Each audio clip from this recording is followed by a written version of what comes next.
ท่านเจ้าคณะพระสังฆาธิการพระภิกษุสามเณรเจ้าจุโตนจุองค์กุวัดวาอารามพร้อมตึงสำนักทรงโดยขอเจริญปอนมายังบรรดาปอออกแม่ออกศรัทธาตันสาธุชนนักศีลนักบุญคุณดีทั้งหลายเนาะปอหลงแม่หลงปอลุงแม่ป่าปีป่าหน้าเอาอาศรัทธาตื่นจองห้องวัดเฒ่าแก่หนุ่มกำใจยิ่งต่างหลายแตกตื่นมื่นตาตื่นจุนขืนมาเกาะงมสวามหาเครื่องหับหาวิทยุหาโทรศัพท์เนี่ยมาเปิดฟังรายการสัพเปเหละปากินากะขอนลุงไก่แจงรายการเสียงธรรมแสงทองซึ่งรับผิดชอบบริหารเวลาดำเนินรายการโดยต้นตัวแห่งอาตมาภาพเก่ากระผมตุลุงนันชัยวัฒนาคเสโน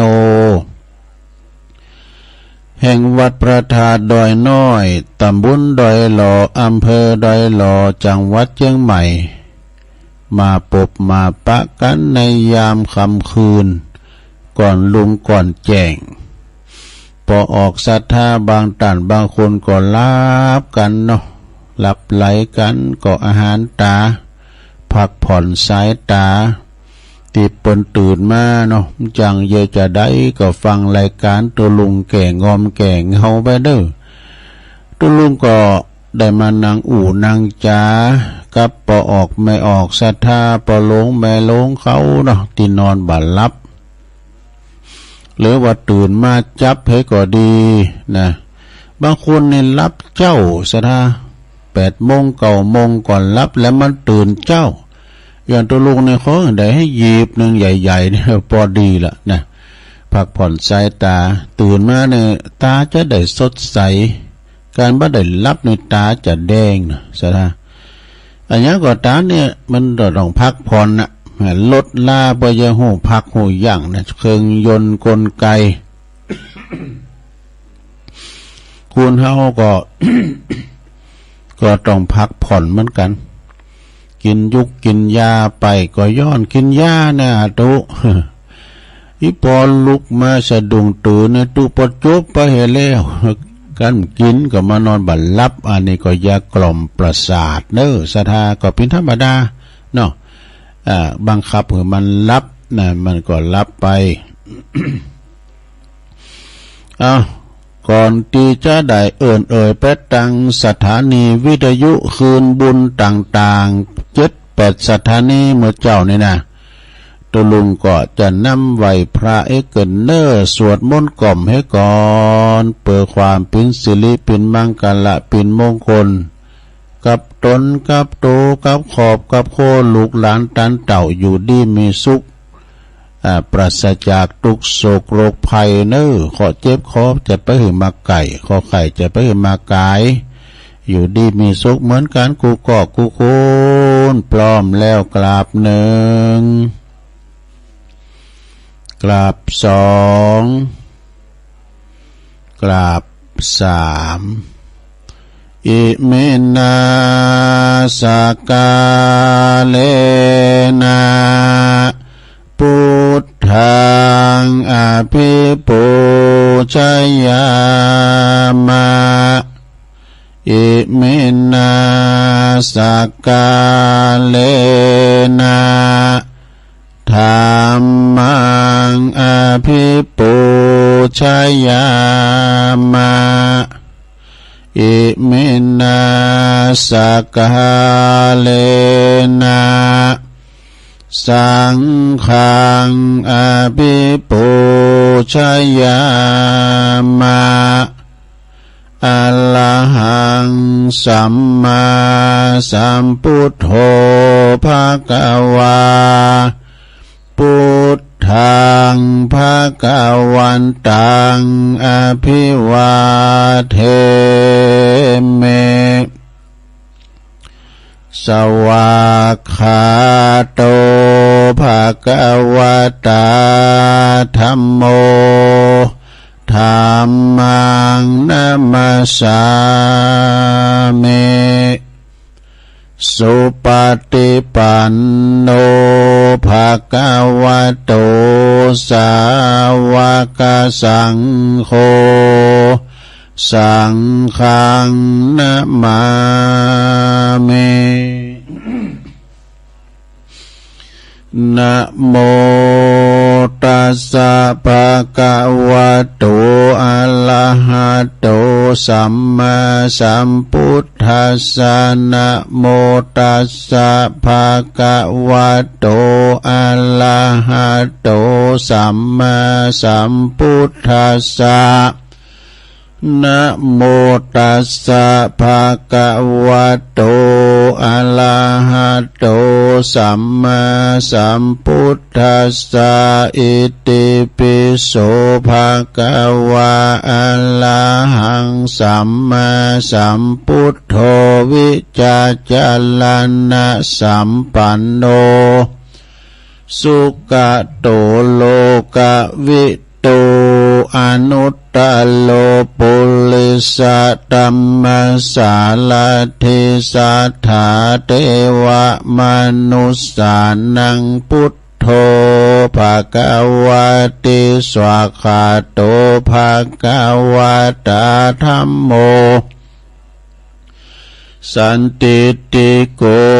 อากาลิโกเอหิปัสสิโกโอปันนะยิโกปัจจตังเวทิตาโปวินโยเหติสุปฏิปันโนภะคะวะโตสาวกสังโฆอุจจุปฏิปันโนภะคะวะโตสาวกสังโฆญายะปฏิปันโนภะคะวะโตสาวกสังโฆสามิจิปฏิปันโนภะคะวะโตสาวกสังโฆยติตังจัตตาลิปุริสยุคาเนอัฏฐปุริสปุคลาเอสะภะคะวะโตสาวกสังโฆอะหุนายโยปะหุนายโยตักขินายโยอัญจลิกาลันนิโยอนุตตาลังปุญญเขตังโลกัสสาติจยันโตโปธิยามมุเลสกายานังนันทิวัฏันโนเอวังตวังวิจัยโยโหเหจยสุจยามังคะเลอัปปลาจิตตปันลังเกสีเสปทาวิปุคะเลอภิเสเกสัปปะพุทธานังกัปปะโตปโมทติสุนักตังสุมังกัลลังสุปาปาตังสุโหติตังสุขันโนสุโมโหโตจะสุยิทังพลัมมจาลิสุปัทขินังกายกัมมังวาจากัมมังปัทขินังปัทขินังมโนกัมมังปณิทิเตปัทขินาปัทขินานิกัตตวานะลาพันตัตเถปัทขิเนสัพพิติโยวิวาจันตุสัพพะโลกโควินัสสตุมาเตภวัตวันตรายโยสุขีติกายุโกภวะอภิวาทานาสิลิสันเนจังวุตตาปัจจายโนจัตตารโอธรรมวาทันติอายุวันโนสุขังปะ ลังเอาแล้วศรัทธาญาติโยมทั้งหลายตุลุงก็เป็นเก้าปินโหนำสวดมนต์ไปปินตีเรียบร้อยก็ขอกุณพระติตาไหลลัตนะผ่านแผ่วตั้งพระแก้วเจ้าตั้งสามประการเนาะ จงได้โดนบันดาลมาปกป้องคุ้มครองรักษาวัดวาอารามคงแก้วทั้งสามตลอดถึงพระภิกษุสามเณรครูบาอาจารย์ที่ประพฤติวัดปฏิบัติธรรมอยู่กับวัดกับว่าขอคือมีความงามในศีลาจาเหล่าวัดสุปฏิปันโนประพฤติดีปฏิบัติชอบไปนะเผยแผ่สัจธรรมคำสอนขององค์พระสัมมาสัมพุทธเจ้านะได้อยู่เป็นเนิ่นนาบุญศรัทธาได้มาทำบุญสักการะบูชากราบไหว้งอกงามไพบูรณ์ในพระศาสนาเด้อปะออกไม่ออกปะลงไม่ลงก็เหมือนกันขอให้มีสุขภาพพลานามัยสมบูรณ์แข็งแรงอันยังบอดีเต่าร่างกายของเฮาไม่โรคภัยไข้เจ็บสมบูรณ์แข็งแรง ให้มีความสุขกายแล้วก็สบายใจ ความสุขกายก็คือความที่ว่าไม่โรคภัยไข้เจ็บมาเบียดเบียนเนาะสุขตั้งใจก็คือปราศจากความโลภโกรธหลงบ่มาอยู่ในจิตในใจมีความปล่อยวางมีความเฟื้อเผื่อแผ่มีความหืออาภัยต่อมนุษย์ต่อสัตว์ทั้งหลายคือได้มีความเมตตาปราณีซึ่งกันและกันไปแล้วก็ศรัทธาที่หมายความว่าศรัทธาที่เปิ้นอีแม่เขาเนาะปอเขาติดตังติดเตงให้ก็ดีได้อยู่กับบ้านกับจ้องได้เดินเหินไปไหนมาไหนบ้านใดก็ขออันมีกำลังใจเด้อฟังเอาวิทยุเป็นกูเป็นกิมไปนะเป็นกูเป็นกิมไปเนาะฟังเทศฟังธรรมตึงมีตลอดวันจบตุนหนึ่งก็มาแถมตุนหนึ่งนะกลางวีกลางวันก็พากบันเทิงฟังเพลงฟังซอฟังจ้อยไปนะคือมันเลี้ยวกันไปเป็นวันไปนะศรัทธาญาติโยมทั้งหลายตั้งลูกหลานตานเต่าจะขับรถขี่รถออกคุ้มออกโหก็มีสติก่อนสตาร์ทเนอรถมันหนักมันหลายไปดีมาดีปลอดภัยทั้งขาไปและขากลับเนอะ เอาละต่อไปจะเอ่ยไปตั้งสถานีวิทยุคืนบุญต่างๆเนอตีเปิ้นหับ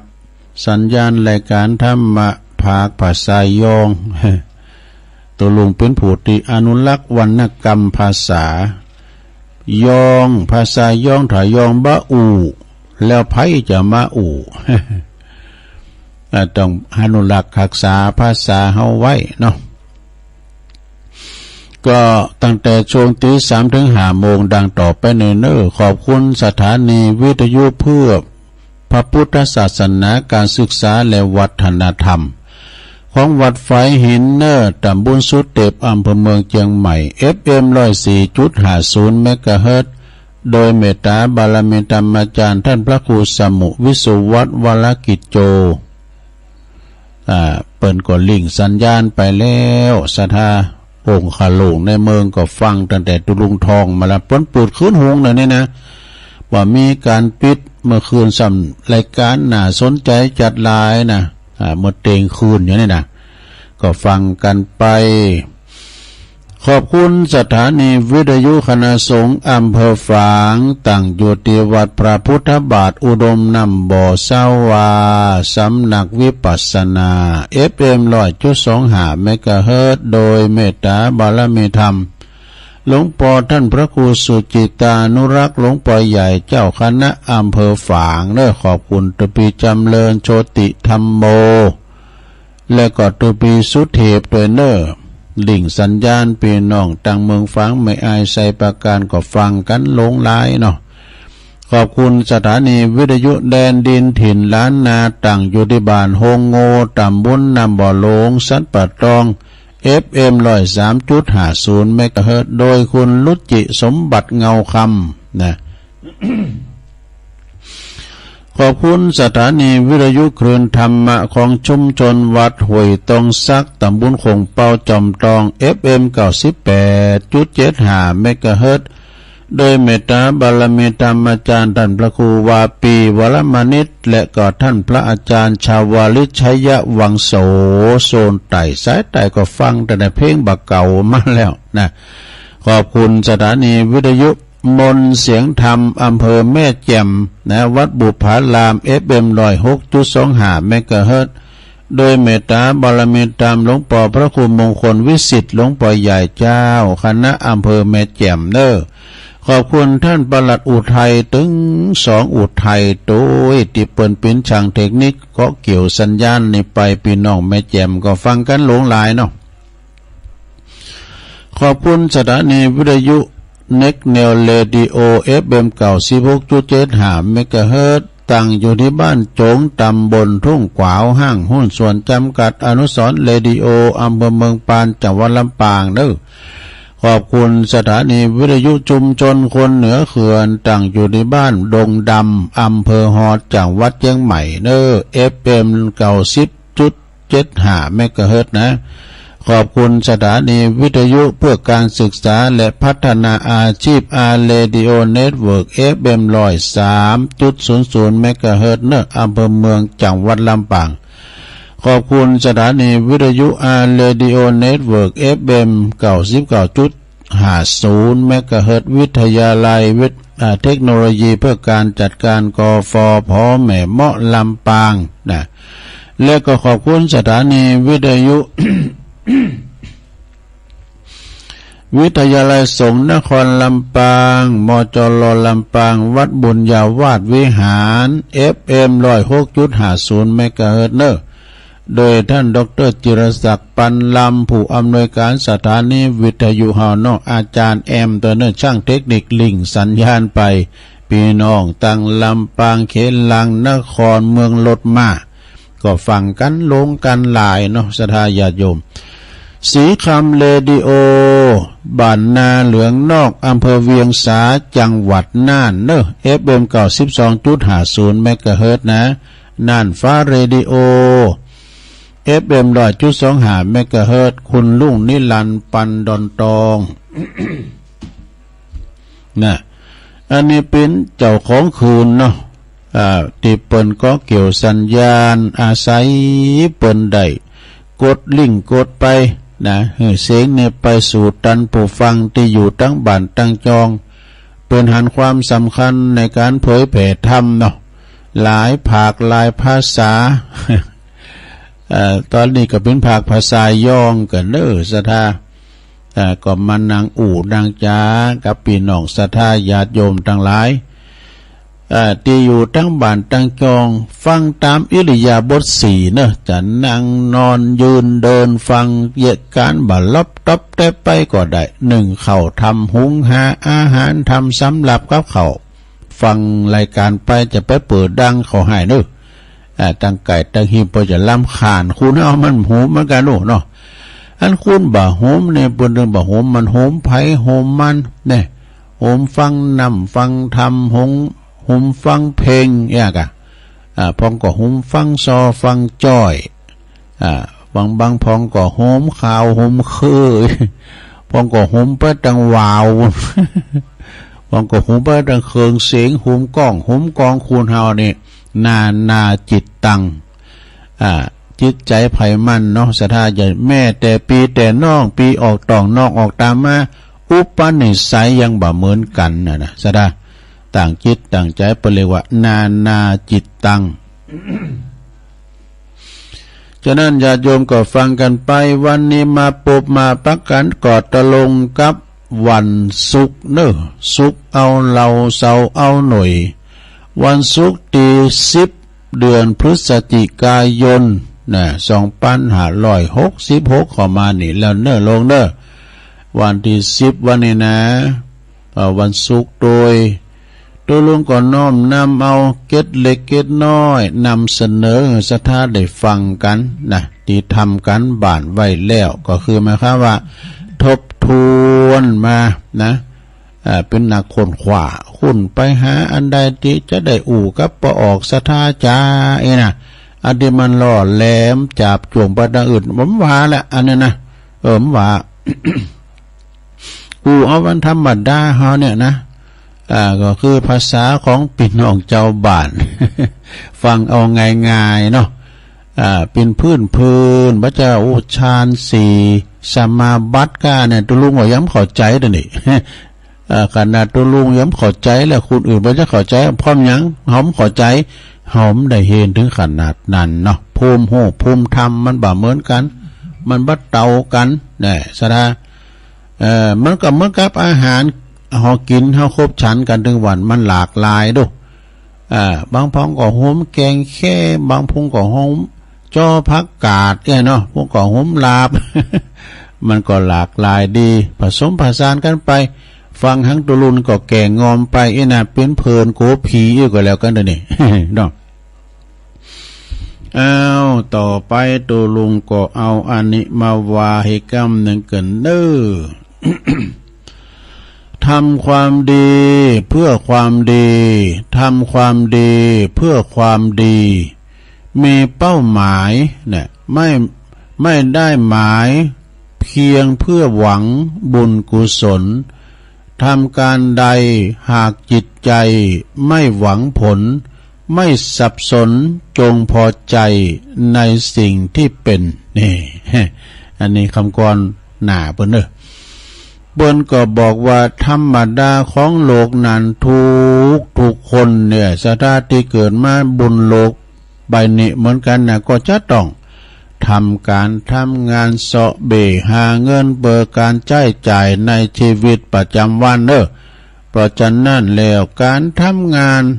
เปิดหวังเงินเดือนเปิดจะมาใช้จ่ายในชีวิตประจำวันนั้นมันเป็นเรื่องของธรรมดาของคนทั่วไปที่เขามีความหวังกันแต่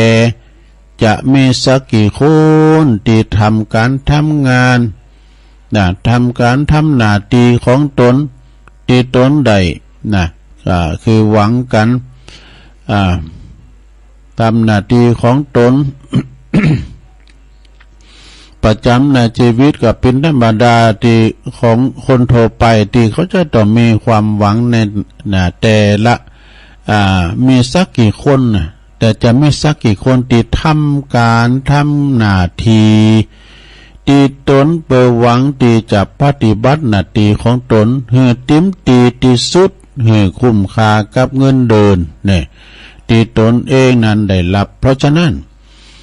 การทำงานเพื่อหวังเงินเดือนนั้นมันบ่ใช่เรื่องแปลกหรอกนะเปิ้นว่าแต่จะ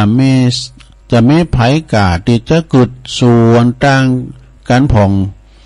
กล้าที่จะทำหน้าที่ของตนให้เต็มที่สุดนะเพราะว่าให้เต็มที่สุดใจสุดกำลังความสามารถของตนเองนั่นก็คือการทำงานเพื่อการงานนั่นเอง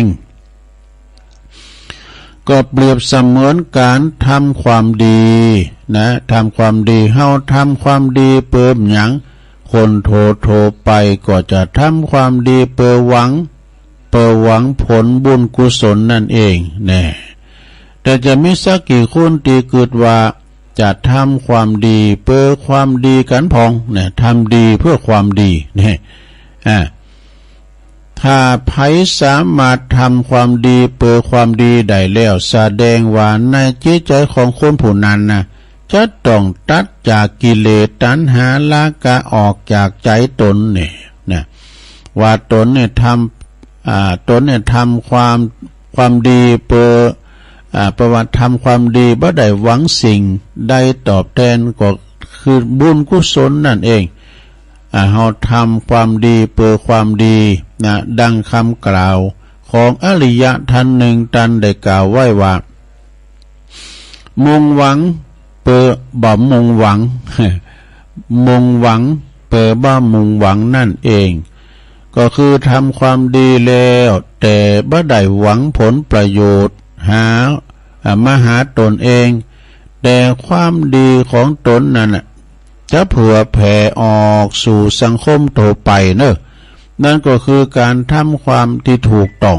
ทำความดีที่ถูกต้องหรือทำการทำงานการงานที่ถูกต้องนั่นเองอันนี้ก็คือการทำงานเปิดการงานเฮาก็หรือว่าการทำดีเปิดความดีนั่นเองแน่เพราะมีคำก่อนทิ้งท้ายไว้หน่อยนะลงเนอะการทำงานเพื่อเนื้องานให้เต็มที่เนี่ยเหมือนการสร้างคุณงามคุณความดีไม่หวังผลก็คือการทำความดีที่แยบยลไม่หวังผลมาสู่ตนมีหนทาง เหมือนกับการมุ่งทำงานสร้างคุณค่าไม่ได้หวังเพียงเงินตราอย่าแอบอ้างถ้ามุ่งหวังทำด้วยใจไม่ดักดานผลของงานจะกำหนดคุณค่าตนเนี่ยขอถามกันเนอะหากใจตนไม่หากใจตนยืนหยัดบนความถูกต้องมีเงินทองกองลอดตาไม่สับสนยังทำงานด้วยศรัทธาหน้าที่ตน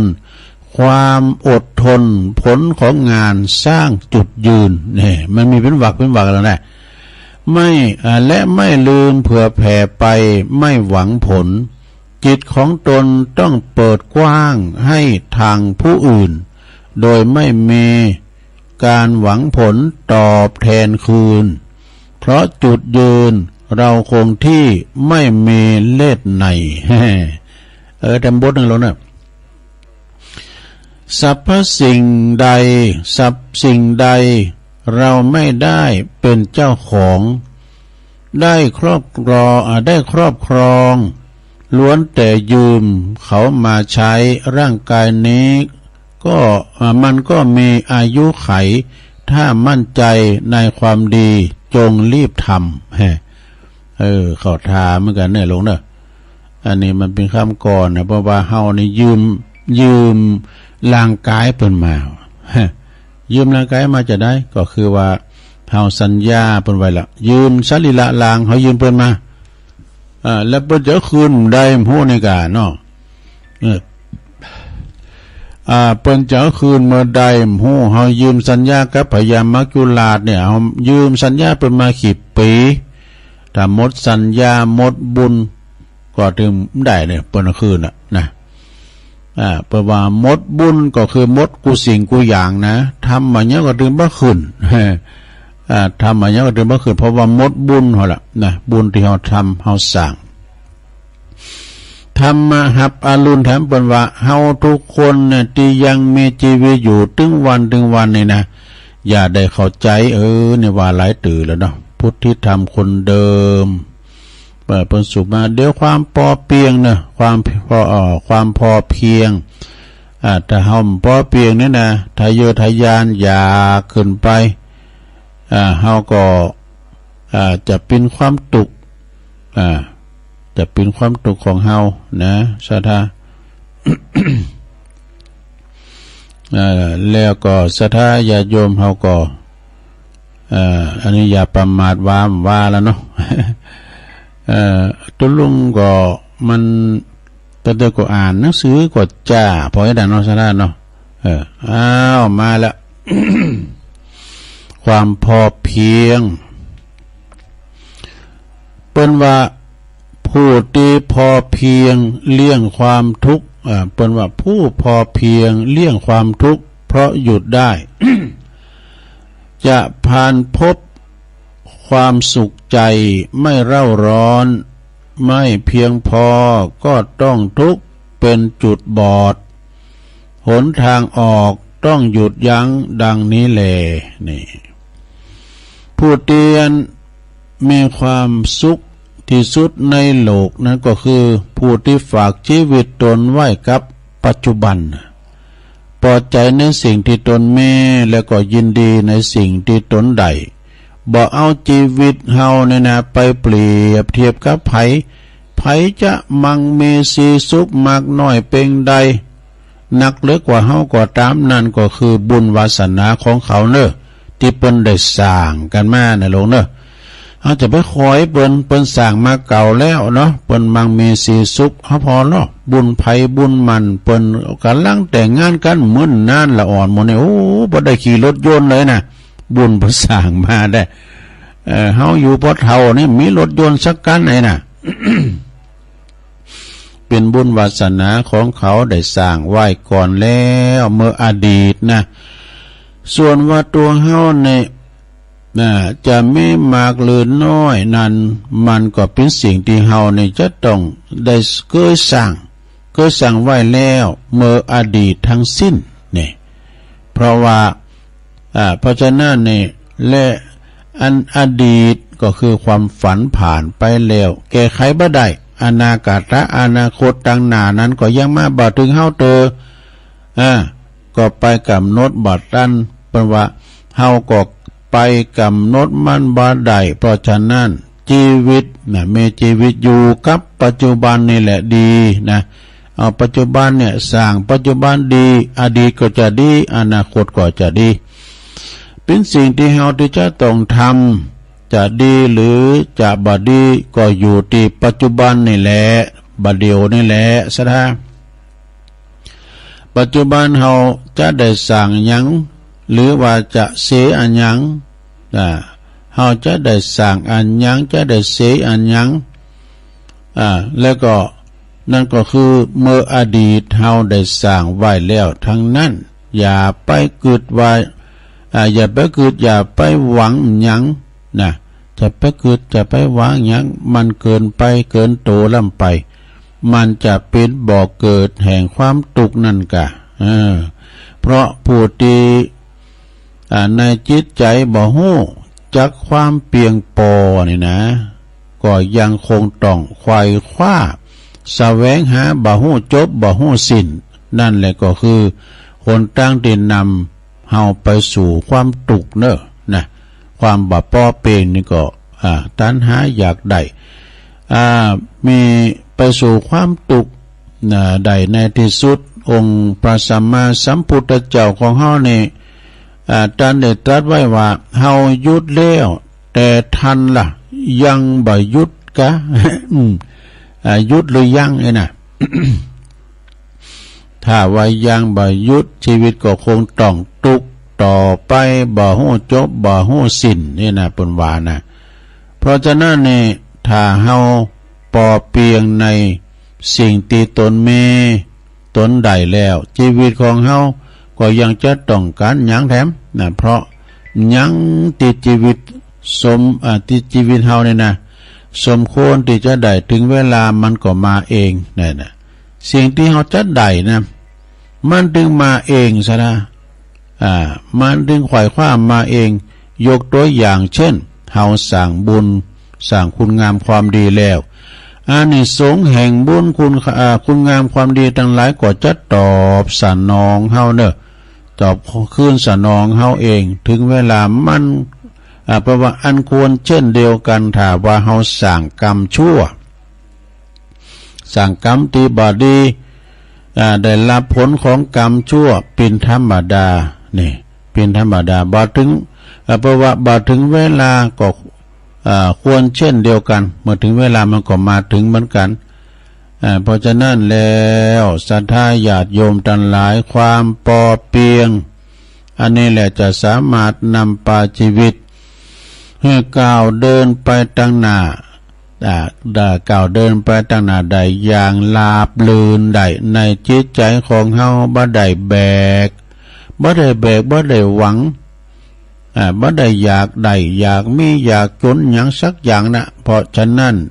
ในจิตใจของเฮาบ่มีความกังวลใดๆทั้งสิ้นนี่เปิ้นว่านะรู้จักพอก็มีสุขหยุดความโลภอันประโยชน์การปล่อยวางไม่สร้างข้อแม้คือยอมรับทุกสิ่งได้ ไม่มีแต่แล้วเผื่อแผ่ให้แก่กันยามมั่งมีเนี่ยเป็นมีกรสิ่งท้ายนะคนฝ่ายดีไม่มีจิตคิดโลภอยากทุกโอกาสต้องจำไว้ในจุดนี้ต้องมุ่งมั่นและศรัทธาทำความดีเวลานี้ชีวิตเรานั้นไม่มีครั้งเดียวนะจิตใจเขามีครั้งเดียวใช่ไหมในความปลอบเปร่งเนอศรัทธาญาติโยมทั้งหลายก็เอามาเรานำเสนอเราสู่จู้กันฟังศรัทธาญาติโยมได้เอาในอินเทอร์เน็ตของพุทธิธรรมคนเดิมนะมาเราสู่จู้กันฟังก็เดือตุลุงจะได้เราเรื่องเงินพราหมณ์มีพราหมณ์คนหนึ่งมาถามพระพุทธเจ้าว่าคุณเฮาเกิดมานี่ยังเหมือนกันนี่นะบางพ้องก่อนลำบอกก่อนโลยบางพ้องก่อนทุกข์ยากไล่เข็นใจเนี่ยโดยที่ว่าสรุปธรรมมหาวินบากในเมตตาบารมีธรรมอาจารย์ท่านพระชินวรชินวโรวัดบ้านโสพะเยาบนเนอเปิดอธิบายว่าอย่างอี้นาหลงลองฟังบนเนอเขาถามเหมือนกันเนอนะท่านพระครูเปิดเราฟังว่า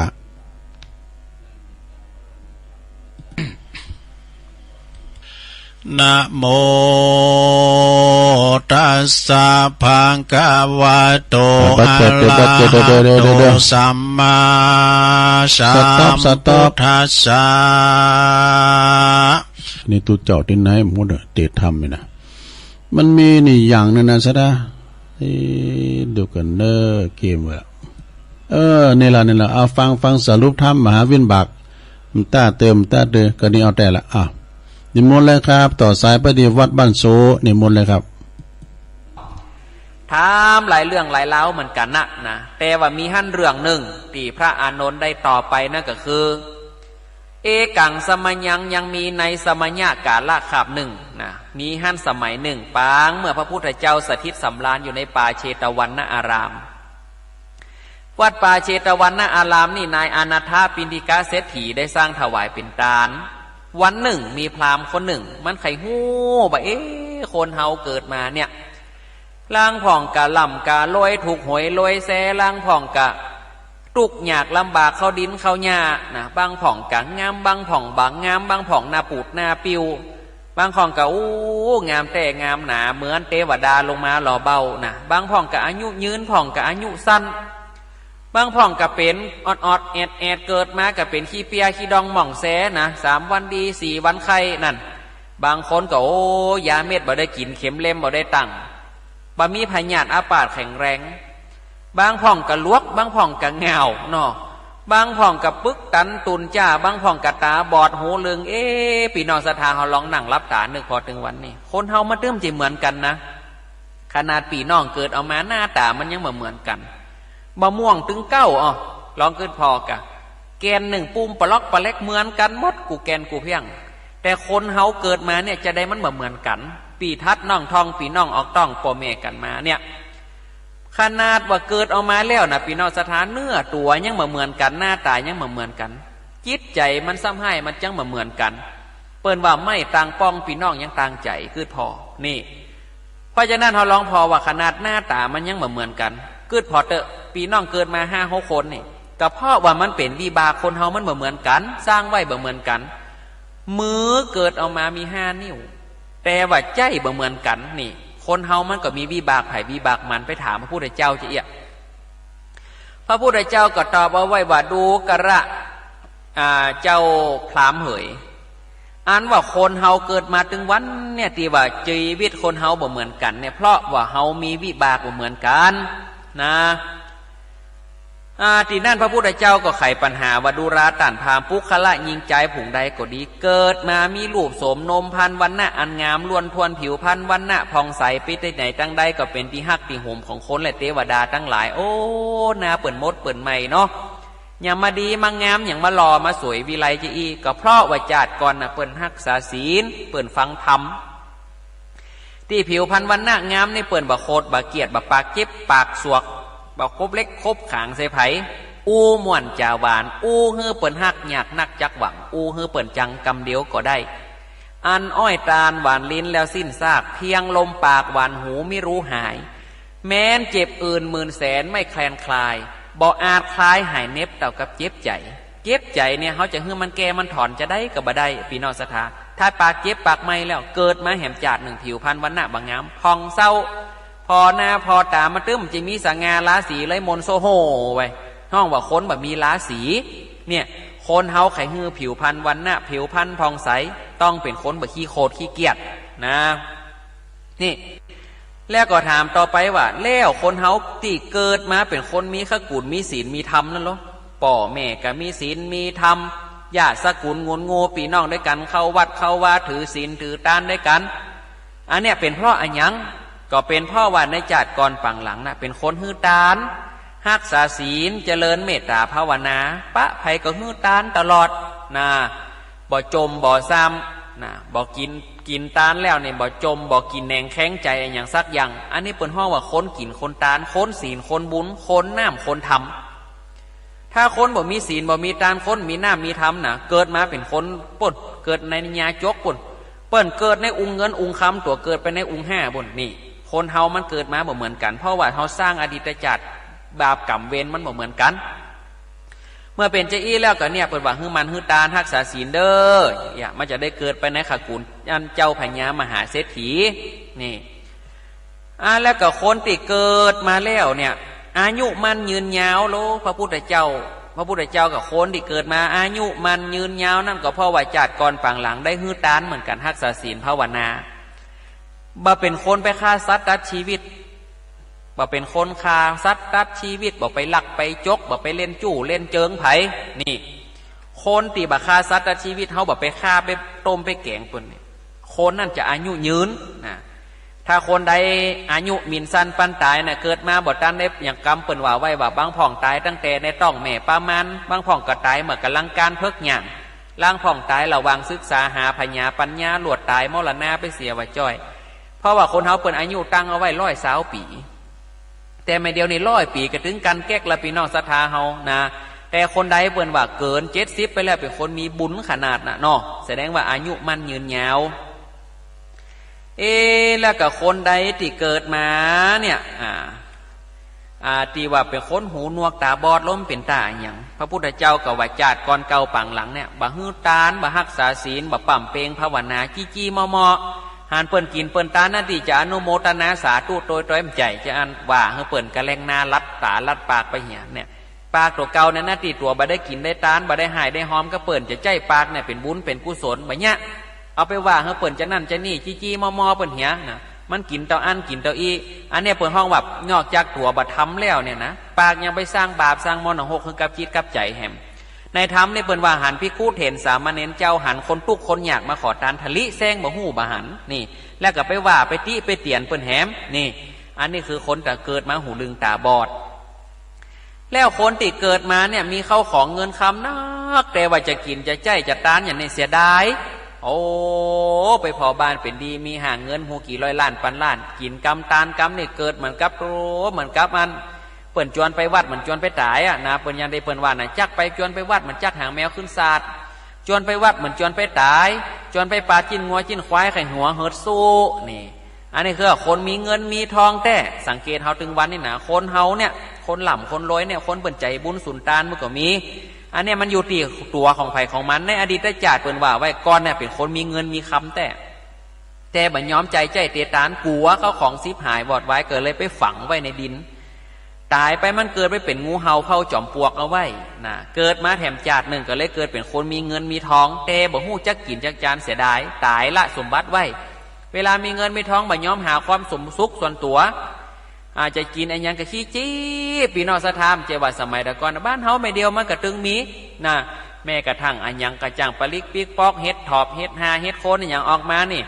100-200นี่มันน่าจะซื้อกินเสียดายสตังค์เนินน้ำพริกแห้งสูนน้ำไปวันๆจะอนะเวลาตายไปป้นเหลียงเงินไป4-5 ล้านล่างให้ลูกหลานตันเต้าแก้วมาลุ้นเอาไปหวดมดนะพี่น้องศรัทธาเฮาอันเนี้ยคือสมบัติของเฮานะ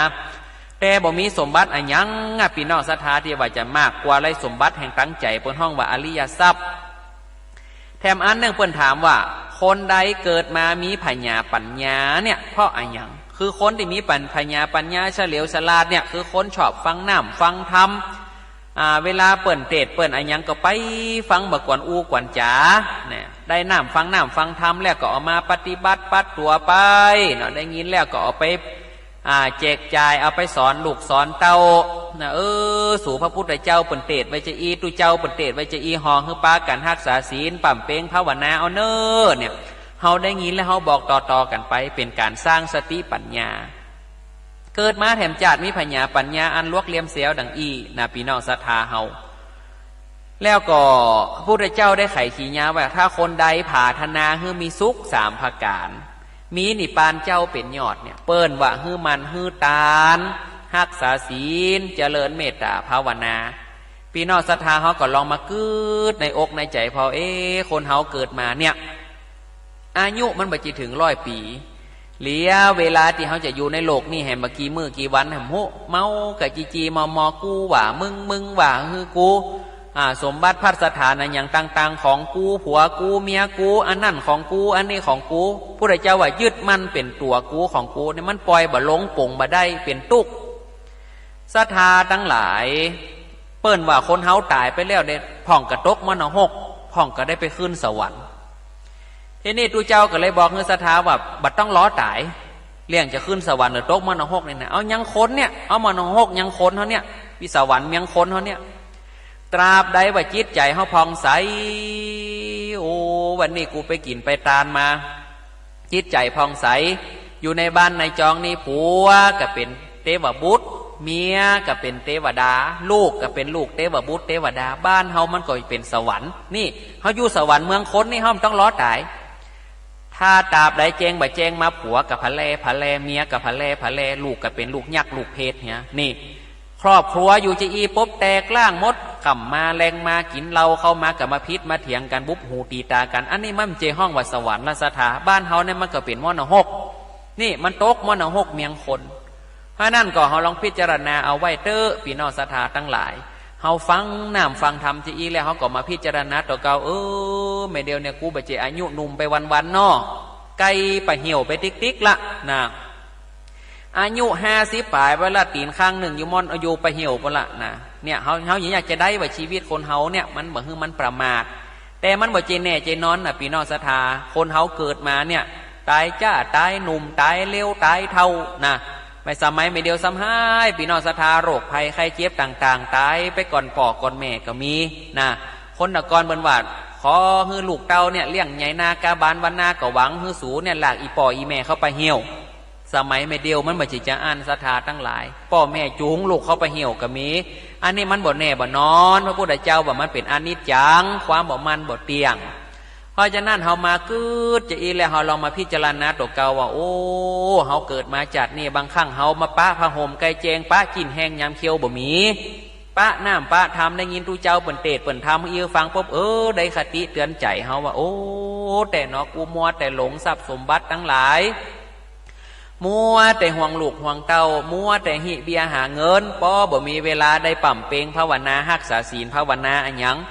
จะตายอยู่มาหล่อหั่นน่ะเสาะหากึดหาศีลกึดหาตานบ่ออกนะเพราะฉะนั้นพี่น้องศรัทธาเวลาคนเฮาจะดับจิตตายไปเจ๊เป็นป่วยพยาธิทำห้าอำหาดนี้มันต้องไปกึดอันหยังนักทำจิตใจให้มันผ่องใสนึกถึงธรรมถึงศีลถึงพุทธเจ้าสวดอิติปิโสปะกวาอะระหังสัมมาสัมพุทโธไปนะภาวนาไปเอากำหนดลมหายใจไว้ที่ลมหายใจไว้ในหูดังพอลมมันมาต้องหูดังนี่นะหายใจเข้าเขาก็หูหายใจออกเขาก็หูภาวนาไปพุทโธพุทโธไปบ่ต้องไปกึดอันหยังให้มันนักอกนักใจพี่น้องศรัทธาเฮาปล่อยให้ลงโป่งให้ได้เฮาจะเย็นเฮาลองเย็นพอหรอเกิดมาถ้าเฮาเมาแต่กึดอันนั่นกึดอันนี่เมาแต่ว่าห่วงนั่นห่วงนี่ห่วงลูกห่วงเต้าห่วงกว่าเขาบ่ได้อยู่ดีมีสุขกว่าเขาบ่ได้เป็นดีมีห่างกว่าเขาบ่ได้กินอิ่มกินเต็มถ้าเฮากึดกว่ากึดห่วงจีน่ะศรัทธามันเป็นบ่วงพุทธเจ้าว่ามันเป็นบ่วงมันจะมัดก้องเฮาไว้เวลาคนใกล้จะตายเนี่ยเปิ้นเอาเจียก3เส้นมามัดเก้นเอาไว้เพราะว่ามันเป็นบ่วงเขาบอกย้อมรดย้อมโปร่งเขาย้อมปล่อยย้อมวาง บ่วง3 เส้นนี่มันมาก้องที่ไหนศรัทธา1มัดคอ2มัดแขน3มัดตีนกรรมโบราณเปิ่นกล่าวเอาไว้ว่าตันหาฮักบุตรเหมียนซุปเจียกมัดหวันผูกเกลปันคอตายก็ย้อนลูกอยู่ดีก็ย้อนลูกเจียกเส้น1มัดคอห้อยเฮาไว้ละจะตายวันใดห้ามโหอันนี้เฮาห่วงลูกนะเจือกเส้นที่2ตันหาหักซับเหมือนเจือกสายป๋อผูกหวันปันคอมัด2 ศอกแปมัดตีนมัดมือตึงวันเนี่ยตุกยากลำบากหลังตากฟ้าหน้าตากแดดฝนตกฝนซึ่งป้อมได้อยู่ได้ยั่งหากินมันเป็ดเหมือนไก่กับพ่อว่าตีนมือเขาเนี่ยเตียวตังไปซ่อหาเงินหาคำนี่ตุกอันที่3นี่นะต่อไปนั่นก็คือตันหาหักผัวหักเมียตุกเสียแต่แลเหมือนเจือกเล็กกังแข่งไว้ไปไหนบ่ได้ห่วงลูกห่วงผัวห่วงเมียตึงวันนี่ตุกยากลำบากด้วยกันตึงวันเนี่ยก็ย้อนลูกผัวลูกเมียเขาเนี่ยมันเป็นจากกะลาวาดเจ้าบ้านมันก็ต้องซ่อเวียกซ่อการเลี้ยงไส้เลี้ยงต้องเลี้ยงขับเน่าบ่ให้มันตายเนี่ยพี่น้องศรัทธาเฮาหามาเจนได้เจนเดิมอายุมาก็มาถึงขนาดนี้แล้วนะพี่น้องศรัทธาเนาะเฮาก็ภาวนาเอาไว้พองนึกถึงธรรมะของพระพุทธเจ้าพองจักเป็นหนทางไปหน้าอันนี้ก็ถือว่าขึ้นสู่จั้นฟ้าและเนรปานถ้าเราต่อไปก็ตั้งอกตั้งใจหับปอนก่อนนออิชิตังปฏิตังตุมหังคิปะเมวะสมิชันตุสเปปุเรนตุสังกปาจันโทปนารโสยถามณิโชติราโสยถาสปีติโยวิวัชชันตุสปะโลโควินาสตุมาเตภวัตวันตรายโยสุขีทีคายุโกภวะอาภิวาตนาสีลิสานิจังวุธาปัจจายโนจตารโรธรรมาวตันติอายุวันโนสุขังภาลังสาธุสาธุสาธุสรุปธรรมโดยท่านชินวรชินวโรนะนี่ชื่อเก่าป่ะนะแต่เปิ้นได้รับชินานามแบบเป็นพระครูสัญญาบัตรและเป็นเจ้าคณะตำบลปูนอยู่วัดบ้านโซพะเยาตุลุงก็เอามาเปิดสรุปให้ศรัทธาได้ฟังทำมหาวินบากนะทำในวันนี้เนาะศรัทธาญาติโยมทั้งหลายฉันเจอกับปิ้นโต๊ดจวยพองก้าเกิดไหนบ่ได้ไหนก็มันหลากหลายเนาะรายการตุลุงนี่นะ เจอก็เอาอันเก่ามาพองกะเจอก็เราอันเก่าเราอันใหม่มาพองเกิดไหนบ่ได้ไหนก็อันนี้ก็เป็นม่อนเนอนี่นะที่เป็นมาสรุปธรรมนี่นะศรัทธาโอ้ก็เป็นเรื่องที่น่าคิดเฮาเกิดไปตามกระแสธรรมนี่นะศรัทธาคุณเฮาเกิดมาใจกรรมทั้งนั้นนะบางคนตุกไล่เข็นใจหาเหมาะหาแม่บางคนกรรมเบิ่งหมอขอกินอันนี้ไม่ต้องสงสัยเพราะว่าอันนั้นเป็นกำลังใจกรรมนะเฮาถึงวันนี้ยังดีนะเนาะเฮาอยู่ถึงวันนี้ใจกรรมดีโดบางพองเขาไปหงยุกหงยานะโอ้ยศรัทธาเปิ่นเอาใส่ยางเสพหูดังเสพปากกั้มสังกานี่เขาจะนึกถึงสุขภาพเขาเลยโอ้เขานี่เป็นบุญเนอะเป็นบุญที่ทำให้สุขภาพร่างกายสมบูรณ์เปิ่นกินได้กินเปิ่นทานได้ทานเปิ่นไปที่หันที่นี่ก็ได้ไปกับเปิ่นนี่นะสุขภาพสมบูรณ์เนี่ยมันถึงดีที่สุดมีเงินมีคำยังดีเต่าสุขภาพเด้อสุขภาพบัดดีนางอยู่บุญกองเงินกองทองก็มันก็บัดสมบูรณ์สักเท่าใดนะอันนี้ขอศรัทธาญาติโยมทั้งหลาย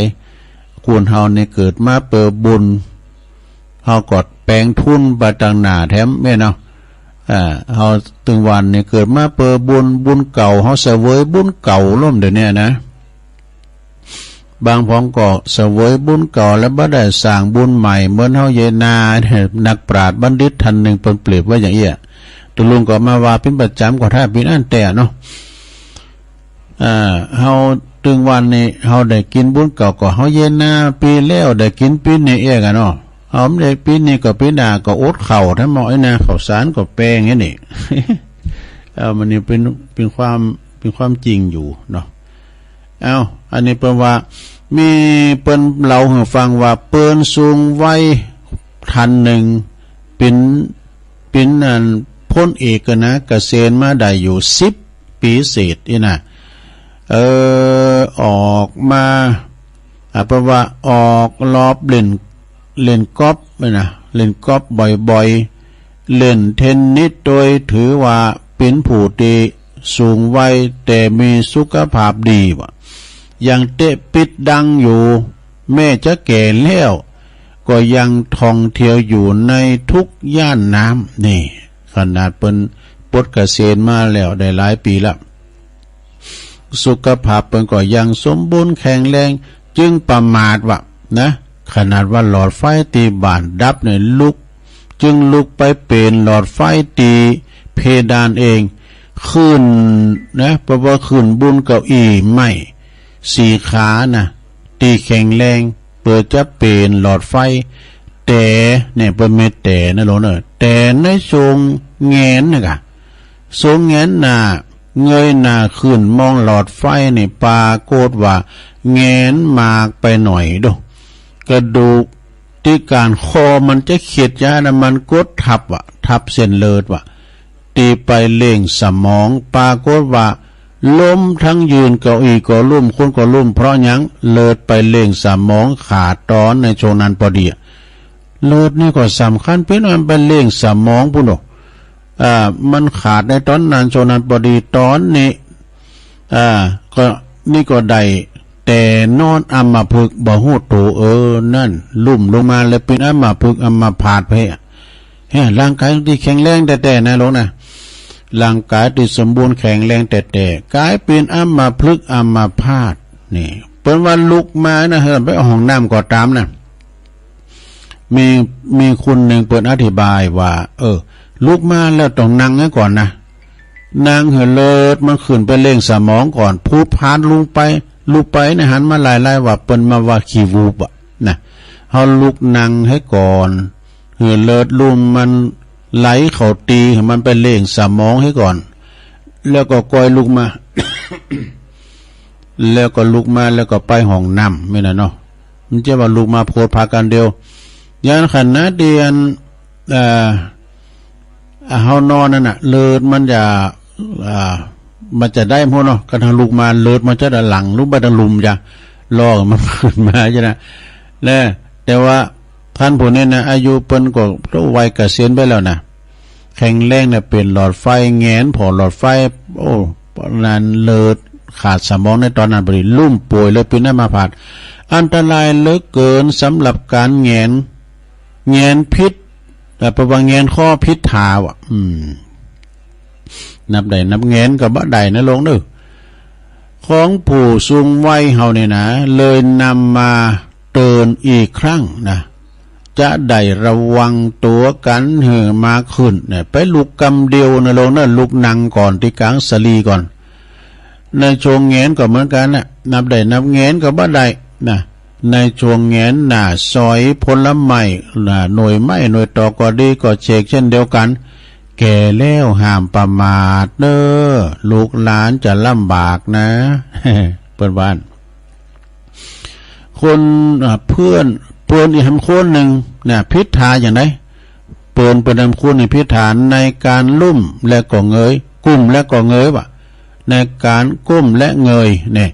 ปกติเขาก็จะเปิดพัดลมตั้งพื้นด้วยเท้าสมมติเอาตีนกดสวิกมันจะเนาะเปิดพัดลมด้วยเท้าโดยโฮมตีนเนี่ยกะในวันเกิดเหตุนี่แทนที่จะใจเท้าเปิดพัดลมเนี่ยเอาใจเท้าเปิดพัดลมนี่ก็ได้นะแต่วันนั้นเนี่ยกับมีมารยาทดีเนี่ยกลุ่มลงไปนะเป็นยืนอยู่เนาะกลุ่มลงไปเอามือปิดพัดลมพอกลุ่มกดเปิดสวิกเท่านั้นเองนะแล้วก็ตอนเงยขึ้นลุกมาตอนเงยขึ้นมาเนี่ยก็พิษทาอย่างใดก็บ่ฮู้เขาก็เกิดบ่มีแหงขาของเขาน่ะเกิดบ่มีแหงถึงสองข้างอ่อนแรงแล้วขาอ่อนแรงแล้วล้มทั้งยืนวะนี่ล้มทั้งยืนตอนนี้แหละยังต้องทำการกายภาพบำบัดนี่ตอนนี้นะเนี่ยจะลุกจะเดินทรมานมากเลยทีเดียวเดินตัวแข็งทื่อดูเพราะฉะนั้นเปินตีเขาสู่ เพราะว่าเข้าสู่ช่วงวัยช่วงสูงวัยแล้วเวลาจะกลุ่มจะเงยนี่ต้องระมัดระวังโตให้มากขึ้นลงจะทำแบบที่เคยทำในช่วงเวลาเฮาอายุยังหนุ่มยังแหน่นั้นบ่ได้นะต้องทำอันยังจ้าลุงในความระมัดระวังตีมากขึ้นเนี่ยระมัดระวังนะลงอันหนึ่งเนี่ยแปลว่าอันหนึ่งเนี่ยประมาณนั้นนะในเวลาเฮาเนี่ยหันหน้าไปทางเพดานนะเปิ้นว่าในเวลาที่เฮาเนี่ยไปหันหน้าไปทางด้านหน้าโดยเฉพาะก่อนในรถขับรถก็ดีก็ต้องพยายามหันตัวไปโดยอันยกกุ่นขยับสักน้อยนะอย่าขยับตัวสักน้อยอย่าหันศีรษะอย่าหันแต่ศีรษะจะไปเร็วไปเร็วมาแม่เคยทำได้ตลอดมาแต่ต้องบ่ลืมว่าสังขารเฮานี่มันเสริมวัยแปลว่าความเสื่อมลงไปทุกวันต้องยังความไม่ประมาทถึงพร้อมนะพระพุทธเจ้าเปิ้นดึงตรัสเป็นคำสุดท้ายว่าจงยังความไม่ประมาทให้เกิดกับใจของเราเถิดนะอย่าประมาทนะเพราะทั้งหมดนั้นที่ยกตัวอย่างมานี่เป็นท่าทีนะเป็นท่าเตียนมีอันตรายต่อระบบหลอดเลือดของทุกคนที่เป็นผู้สวสูงวัยหากประมาทเปิ้นอาจจะเป็นอัมพฤกษ์อัมพาตได้ง่ายๆนะจ๊ะสิบอกให้ จบซะนะขอบคุณพุทธิธรรมคนเดิมมาเตือนเปิ้นสูงวัยเฮานะลงนะเตือนไว้เนาะแล้วตอนนี้ไปนี่สดาญาโยมทั้งหลายกันเดียวตุลุงจะได้ประกาศอันนั้นกันประกาศอะไรอย่างก็กติกางานบุญกฐินตกข้าง300 วัดเนี่ยยังเหลือหลายอยู่นะได้ยินทราบข่าวว่า300 วัดเนี่ยอันนี้เพราะว่าเปิดมากลางฤดูแล้วเนาะกันมาต้นในระเสียงบ่ละ แต่บางพองนี่เปิดมาแล้วฮับไปแล้วนี่เนี่ยเปิดก็สู้ไปอันนี้เปิดก็อยากจะเหือเตียนวัดติ๋มได้เต้ในนะศรัทธาญาโยมทั้งหลายวัดที่เปิดมาได้เต้นะหือมาติดต่อได้ที่เบอร์โทรที่ตุลุงประกาศไปนะเป็นเบอร์โทรก็คือท่านนายกอบจ.เชียงใหม่เนี่ยเปิ้นมีตั้งเจตนาไว้กูปีตอดกฐินตกข้างทุกปีที่โคงแก้วอารามดัง3วัดมนต์ฤาษีปีแล้วก็มาปีนี้ก็มาถึงแม้ว่าจะมาช้าดีกว่าไม่มา และเป็นมีขอปฏิบัติในวันพุธในวันที่11เป็นก็จะมีการประชุมนะท่านนายกจะมาเองนะเป็นว่าขอปฏิบัติในการทำบุญตอดกฐินสามัคคีทำนุบำรุงพระพุทธศาสนาจำนวน300 วัดในเขตจังหวัดเชียงใหม่นะเปิดวงเลยว่าในเขตเฉพาะจังหวัดเชียงใหม่ณวัดปากตางสามัคคีม่อนฤาษีตำบลดอยหล่ออำเภอดอยหล่อจังหวัดเชียงใหม่ในวันที่26วันโกนบดีก่อนลอยกระทง1 วัน26 พฤศจิกายน 2566เวลาก็ 8 โมงเป็นต้นไปข้อที่1กติกาเปิ้นว่าแต่ละวัดทุกวัดเตรียมผ้าไตรจำนวน3 ไตรพร้อมกับผ่านแว่นฟ้าพร้อมกับดอกครอบจำนวน3 ไตรแล้วก็สัพพทน1 อันนี่ที่วัดเขาจะต้องเกมไว้นะ2ทุกวัดเตรียมเครื่องอัฐบริขารครบเจ้าภาพจะเตรียมเฉพาะการถวายปัจจัยเท่านั้นนะเพิ่นจะเป็นเงินหมู่นั้นเขาต้องอัฐบริขารเขาต้องเกมมาไว้3ข้อที่3นี่ตั้งตุนเงินเพียงตุนเดียวหรือว่าตุนค่าก็ดีหรือว่าตุนกล้วยก็เพียงตุนเดียวนะแต่ละวัดเฉพาะที่เจ้าภาพเพิ่นจะเอาปัจจัยมาปักเท่านั้นนะบ่อนุญาตมีตู้บริจาคเพิ่มเติมหรือว่าบาทหลายแก่นหรือว่าตุนค่าหลายตุนนะ4แต่ละวัดต้องเตรียมอัฐเครื่องกฐินครบเช่นตุงเต่าตุงตาขาบธงจระเข้ธงมัจฉาบริขารของเฮานี่จัดมาเองนะ พร้อมในวันที่25นี่เป็นวันห่างวันดาแล้วก็ถ้าว่ามันเต้นวันที่25จะมาวันงานเลยวันตอดกฐินวันที่26เลยก็มาตั้งแต่มาถึงก่อนตี 4เนอะที่วัดมอนฤาษีนะมาก่อนตี 4นะ5เตรียมเครื่ององค์กฐินให้เรียบร้อยในก่อนเวลาตี 4นี่เรียบร้อยหมดนะของวันที่26นะพระที่มหับกฐินนะ4ตุนแล้วก็พระที่เป็นจะมหับกฐินจะเป็นเจ้าอาวาสก็ตามกรรมการว่าก็ตามถ้าหากว่าจะมีหนังสือธรรมะ หรือว่าเลนหรือว่าพระหลวงปู่หลวงพ่อก็ดีเอามาเตรียมแจกให้เจ้าภาพก็ดีก็ยอมทำได้เนอะนะ6ขอความร่วมมือแต่ละวัดทำป้ายไวนิ้วที่ไม่จือวัดตำบลอำเภอแล้วก็จือเจ้าอาวาสประมาณ50เซนติเมตรเนอะ50เซนติเมตรกว้างนะยาวก็สัก1เมตรนี่นะหันตัวทีหันชัดเจนเลยแล้วก็7วัดวัดแต่ละวัดในต่างบาท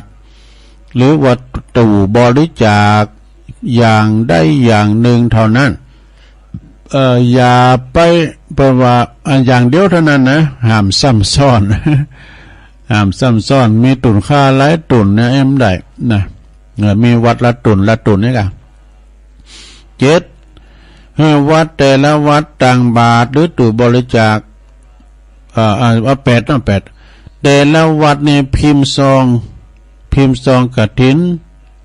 เจ้าภาพเพิ่มเติมคือว่าหาเจ้าภาพผ่าไตสังฆทานบาทแล้วก็บริวารกฐินได้ทุกเพราะว่าเจ้าภาพเปิ้นนายกเปิ้นปวารณาไว้แล้วเนาะอันนั้นยอมทำได้เก่าพระสงฆ์พิธีแต่ละวัดก็ต้องมี4ตุนพร้อมกับเจ้าอาวาสผู้ครองกฐินแถมตุน1โลมเป็น5ตุนปัจจัยก็ตกลงกันเองไปในนามวัดผมน่ะเนาะจะพ้นถวายวัดถวายตุนละปันตุนละปันผู้จานก็ปันไปน่ะเหลือ12เนาะ11ก่อน11วันนี้10ก่อนข้อที่10ก่อนเนาะแต่ละวัดนี่ต้องไปประกอบพิธีสวดกรานกฐินกันเองในอุโบสถวัดไหนก็ได้นะก็คือท่านจะต้องสวด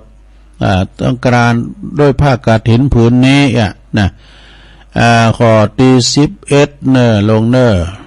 ข้อที่11นี่ก็พระที่จะมารับกฐินก็นิมนต์ฉลองเจ้าภาพวะคือหมายความว่าเมตตาบารมีธรรมอาจารย์พระครูสุเมธธรรมเสวีพร้อมกับคณะสารานี่เปิ้นใจกว้างเนาะเปิ้นเป็นเจ้าของสถานตีนะวันนั้นผมจะได้รับกฐินเป็นมาวันที่8แล้วเรียบร้อยไปละเปิ้นจะเป็นเจ้าของสถานตีแล้วก็เปิดโรงทานถวายเพลด้วยนะพระสงฆ์จำนวนมาปุตตเป็นพันกันเนาะ300วัดละ5ตุนบวกลบคูณหารเอาเองเด้อเปิ้นจะถวายเพิ่นฉลองศรัทธาบ่เด้อฉลองศรัทธาเปิ้นแล้วพี่น้องศรัทธาปักตั้งสมาธิก็เปิดห้องตาโดยวันค่ำเด้อแล้วขอความร่วมมือกับโหวัดแต่ละวัดนี่เอาห้องตามาโดยวัดละ1ห้องหยังก็ได้นะจะเป็นอาหารจานเดียวข้าวกล่องก็ดีแล้วแต่เด้ออย่างน้อยก็เฮาก็เลี้ยงหมู่เฮาเนี่ยนี่12แต่ละวัดเอาเก้าอี้เอาเก้าอี้จำนวน7ตัวมาตัวแต่โต๊ะในจังหวัดมรสีเปิ้นเตรียมเปิ้นย้ายไว้หมดละนะเอาโต๊ะเอาเก้าอี้มา5โต๊ะให้ทุกเจ้านั่ง5ตุนแล้วเหลือนั้นก็ผู้จานก็อีกเนาะเหลือ2พินติดังของเจ้าภาพอันนี้ก็เอามา7ตัวข้อสุดท้ายข้อที่13เนาะห้ามแต่ละวัดนำเอาเครื่องขยายเสียงนะเอาเครื่องขยายเสียงมาติดตั้งในงานโดยเด็ดขาดทั้งขนาดเล็กแบบพกพาก็ตาม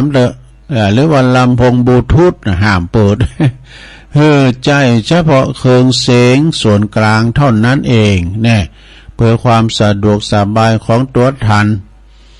เปิ้นว่าจัดรถไปกลับเองเรียนมาเพื่อทราบนะสอบถามข้อมูลเพิ่มเติมได้ที่เบอร์โทรศัพท์ของพระครูสมเมธธรรมเสวีเนอะจดไว้เด้อ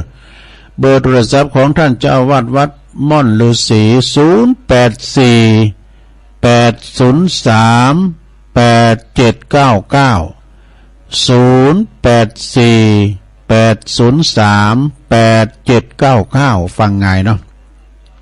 อันนี้เบอร์ของท่านพระครูสมเมธธรรมเสวีอาจารย์นิวัฒน์แล้วก็อันนี้เป็นเบอร์โทรของท่านพระครูมานะสุทธิกรเจ้าอาวาสวัดดอนชื่นนี่เช่าว่าเป็นเลขาเปิ้นมีบทบาทสำคัญที่ว่าจะต้องลงทะเบียนที่เปิ้นนะเปิ้นหันสมควรเนาะเบอร์โทรศัพท์ของท่านพระครู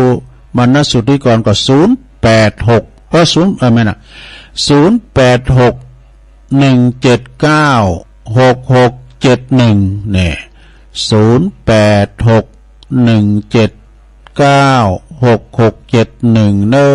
อันนี้จึงเรียนมาให้ทราบอันนี้ถ้าวันพุธลุงก็มาว่าแถมนะอันนี้อาจารย์เปิ้นว่าเห็นเน้นนั้นอันนี้13ข้อ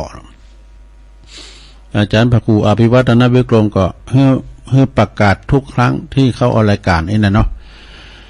ต่อไปตุลุงว่านี่ก็ไปช่วยงานกฐินที่วัดปากตั้งเจริญได้รับความเมตตาเนาะแล้วก็ศรัทธาเปิ้นก็หอมมาหอมทำบุญกับตุลุงก็มีแม่การดาสีเนตรเด้อเปิ้นทำบุญเอาโฮงตาลมาเปิดด้วยก็ทำบุญอุทิศบุญกุศลให้กับนายฤทธิ์นางชุบวินานาคประสาทและญาติพี่น้องทุกคนนะที่ลงรับขันไปก็ขอบคุณเนอะคุณแม่กันดาสีเนตรแล้วก็มีแม่จันเรือนใสเนี่ยแม่จันเรือนใสพร้อมลูกหลานทุกคนทำบุญกันเจตุลุงตันไหวไปหนา100 บาทยินดีเนอะแม่จันเนอะแล้วก็ท่านทนายทวินครูทานทิพย์ชัยมณี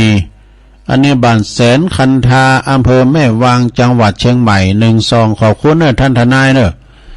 ท่านทนายเปิ้นว่าความดูนะเปิ้นว่าความ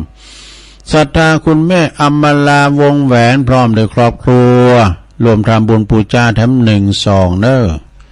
แล้วก็มีคุณแม่เดือนเพ็ญทิมวางน้องหาน้ำบ่อหลงสันป่าต้องทำบุญอุทิศแผ่กุศลน้ำบุญไปหาปอสมศักดิ์ทิมวางจำนวนแถม100 บาทเนาะขอบคุณแม่เดือนเพ็ญเด้ออันนี้ปอนไหลแม่ใบอาริโอดนี่โฮงตาลกันเนี่ยแล้วก็มีนะอันนี้ก็ไม่มีคุณโยมกนกพิษชัยนาพร้อมด้วยครอบครัวร้านนาพันธ์บ้านห้วยงูนในอำเภอฝางเนอะทำบุญช่วยอินเทอร์เน็ตตุลุงว่าขอบคุณหลายๆเนอะ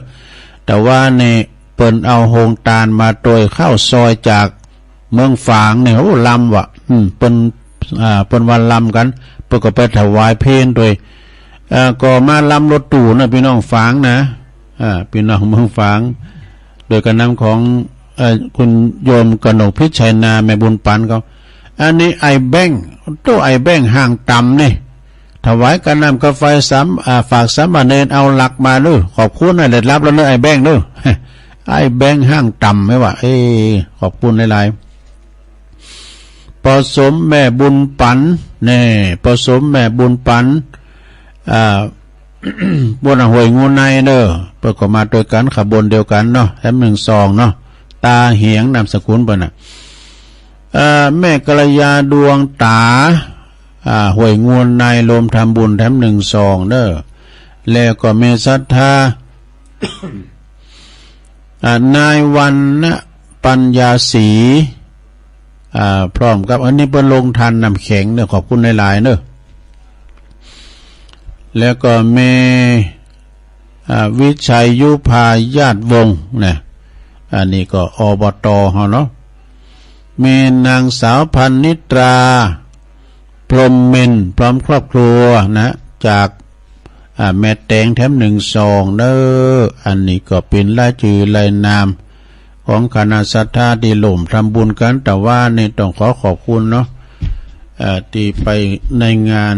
บุญกฐินวัดปากตางเจริญนะเอาปอนด้วยกันถึงหมู่ถึงโลงถึงลายนะโยมเด้ออิจิตังปฏิตังตุมหังคิปะเมวัสสเมจตุสเปปุเรนตุสังกปาจันโทปนารโสยะถามณิโจติรโสยะถาภวัสสปิติโยวิวัจจันตุสัพพะโลโกวินาศตุมาเตภวัตวันตรายโยสุขีติคายุโกภวะอภิวาตานาสีลิสานิจังวุธาปัจจายโนจัตตาโลธรรมาวัฏันติอายุวันโนสุขังปะลางเอาแล้วขอบุญกุศลปกปักรักษากูก่อกูคนเน้อตอนนี้ไปตุลุงก็เขาประกาศข่าวสารงานบุญของครูบาอาจารย์กันเน้อแต่งานบุญกฐินข้ามสังฆานี่ก่อนนักก่อนหลายประกาศข่าวมรณกรรมไว้ก่อนเนาะโดยว่าคุณพ่อเจริญนะปวนอ้ายเปิ้นมีวัยยะถึง73 ปีซึ่งเปิ้นก็เป็นโยมปอบิดาโยมบิดาโยมปอของท่านพระครูวรธรรมธีรพงศ์พระครูวรธรรมธีรพงศ์หรือว่าตุปีแก่นเนออันเป็นเจ้าอาวาสวัดท่าจำปีตำบลทุ่งสัตโตกอำเภอสันปัดตองเนาะเปิ้นก็ได้ตั้งศพบำเพ็ญกุศลไว้ที่บ้าน3 คืนจากนั้นเปิ้นก็เอามาไว้วัดตาจำปีเนอะเปิ้นจะได้เคลื่อนศพสู่สุสานบ้านตาจำปีในวันเสาร์เนี่ยพุธละกา11นะคืนนี้คืนสุดท้ายเดิมเนอะไปแสดงน้ำจิตน้ำใจไว้อาลัยแสดงน้ำใจเป็นกำลังใจกับตุปีแก่นก็ดีแล้วญาติพี่น้องลูกหลานเปิ้นที่เปิ้นเสเสาหลักเปิ้นเนาะเสาหลักเปิ้นลุ่มไปก็เจิญกันได้เนาะจาติจัลลาภายาติมรณะเป็นธรรมดาเนาะเกิดแก่เจ็บตายแล้วก็อาจารย์แก่นนี่เปิ้นเปิ้นสหธรรมเปิ้นหนักเนาะเปิ้นเป็นครูบาอาจารย์ลูกศิษย์ของหลวงปู่ครูบาดวงดีตั้งสายตั้งป่าสร้างหลับปูนก่อนนักนะวันนั้นก็หันท่านพระครูปัลลัดพานุวัตรเขมานันโทหรือว่าตุปิเก่งอินทขินไปก็ไปมอบผ่าไตรปัจจัยแสดงความอาลัยแสดงน้ำจิตน้ำใจเนาะใครจะไปคืนนี้คืนสุดท้ายเนอะศรัทธาไปฟังเทศน์ฟังธรรมกันที่วัดท่าจำปีนะข้อมูลโดยบ้านสวนโดยหล่อปีนั้นผลเนอะเอาต่อไปข่าวสารงานบุญต่อไปวันที่25พฤศจิกายนงานบุญงานบุญกฐินสามัคคียกยอดชัดที่วัดบ้านโป่งเนาะวัดบ้านโป่งตำบลหางดงอำเภอฮอดอันนี้ก็ตระกูลกิ่วแก้วโดยการนำของเมตตาบารมีธรรมพระหลวงพ่ออินผลอินทพาโลนะแล้วก็คุณแม่จันฟองกิ่วแก้วนะอันนี้ตระกูลกิ่วแก้วโดยวันที่26พฤศจิกายนในก่องานบุญกฐินสามัคคียกยอดชัดเจดีย์ตัวที่วัดสันกาวานตำบลแมกะอำเภอหางดงเนอะคุณตระกูลกิ่วแก้วคุณเชิดพงศ์ปเล่งขจรนะบริษัทเพชรอินทรีย์ทรานสปอร์ตเขมรัฐทรานสปอร์ตแล้วก็นครหลวงคอนกรีตนะก็ครูบาอาจารย์ก็เปิดก็ไปลูบหลามตามตัวกันไปวันที่18เนื้องานบุญกฐินที่วัดทาดอนชัยวัดทาศพเศร้า2 ตีกันเนอะอำเภอแม่ทานะอันนี้พนันปั้นอินมาศปออาจารย์ได้ฝากประกาศมาเนอะวันที่19พฤศจิกายน66ก่องานบุญกฐินที่วัดแพะโป่งตำบลเหล่ายาวตำบลเหล่ายาวอำเภอบ้านโฮ่งนี่ก็ตั้งท่านพระครูไพศาลปริยัติกิจด็อกเตอร์เจ้าคณะตำบลป่าสร้างเจ้าวัดป่าสร้างงามเนาะอันเป็นปอครูเก่าของตุปีบอลนะเปิ่นจากนำป่าศรัทธาไปตอดกฐินเนอะที่วัดแพะโป่งตำบลเหล่ายาวนะเพราะนั้นอายนะ วันนั้นอ้ายฝากประกาศมาเนี่ยปอจานวันนี้25 พฤศจิกายนก่อนงานบุญกฐินที่วัดหลวงศรีเตี้ยอำเภอบ้านโฮงซึ่งก็วัดหลวงศรีเตี้ยในเมตตาบารมีธรรมท่านพระครูกัลยาณธรรมนิวิตครูบาเจ้าเสาคำเนเปิ่นเป็นเจ้าคณะตำบลศรีเตเจ้าวัดหลวงศรีเตโดยศิษย์กตัญญูของครูบาศรีเตนะมีแม่สุกแก้วฝากประกาศมาเนอะวันที่26 พฤศจิกายนก่อนงานบุญกฐินอันนี้จุลกฐินเนอะจุลกฐินที่วัดฟ้าหลังอำเภอดอยหล่อในเมตตาธรรมอาจารย์พระครูปิยกิจปรีชาเจ้าคณะตำบลดอยหล่อเขต2เนอะท่านอาจารย์สุรพงษ์บุญ5ณัฐพงษ์บุญ5ปอจารย์มังกรนายกเนอะฝากประกาศมานะ17 พฤศจิกายนงานบุญกฐินที่วัดสันไขยอมห้วยทังนะสันไขยอมห้วยทังอำเภอดอยหล่อในเมตตาธรรมอาจารย์พระอธิการแจ้งสุทธิจิตโตเจ้าของเครื่องเสียงหลงเครื่องเสียงที่ดังฟังชัดนะกูแดงมิวสิก แต่ว่าก็ไปช่วยงานกฐินที่วัดปากตั้งเจริญวันนี้ก็จะขายยับขายเยินเคินใหญ่ปฏิปุณให้กะที่วัดมณฑาทิพย์วันที่18 พฤศจิกายนนะฮะก็คืองานบุญกฐินที่วัดเกตการามนะวัดเกตการามในเมตตาบารมีธรรมหลวงพ่อท่านพระครูสันติเจติยากรนะฮะหลวงพ่อเปิ้นก็ฝากประกาศมา13 นาฬิกาก็คือหมายความบ่ายโมงจะถอดกฐินเนอะนะ18 พฤศจิกายนที่วัดเกตการามงานต่อไปวันที่10วันผูกวันนี้กะวันผูกหิตุ ถึงแล้ววันเนี้ย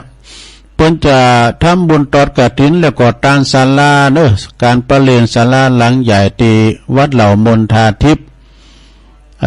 ซึ่งก็คุณแม่พรทิพย์โลตการพร้อมกับคณะลูกหลานญาติพี่น้องเพิ่นจะมาตอดกฐินโดยตานศาลาโดยภาคตอนเจ้าพระสงฆ์เจริญพระพุทธมนต์ปจานเก่ากำถวายเสนาสนะเนาะแล้วก็ตอดกฐินตอนบ่ายตอนค่ำก็จะมีการ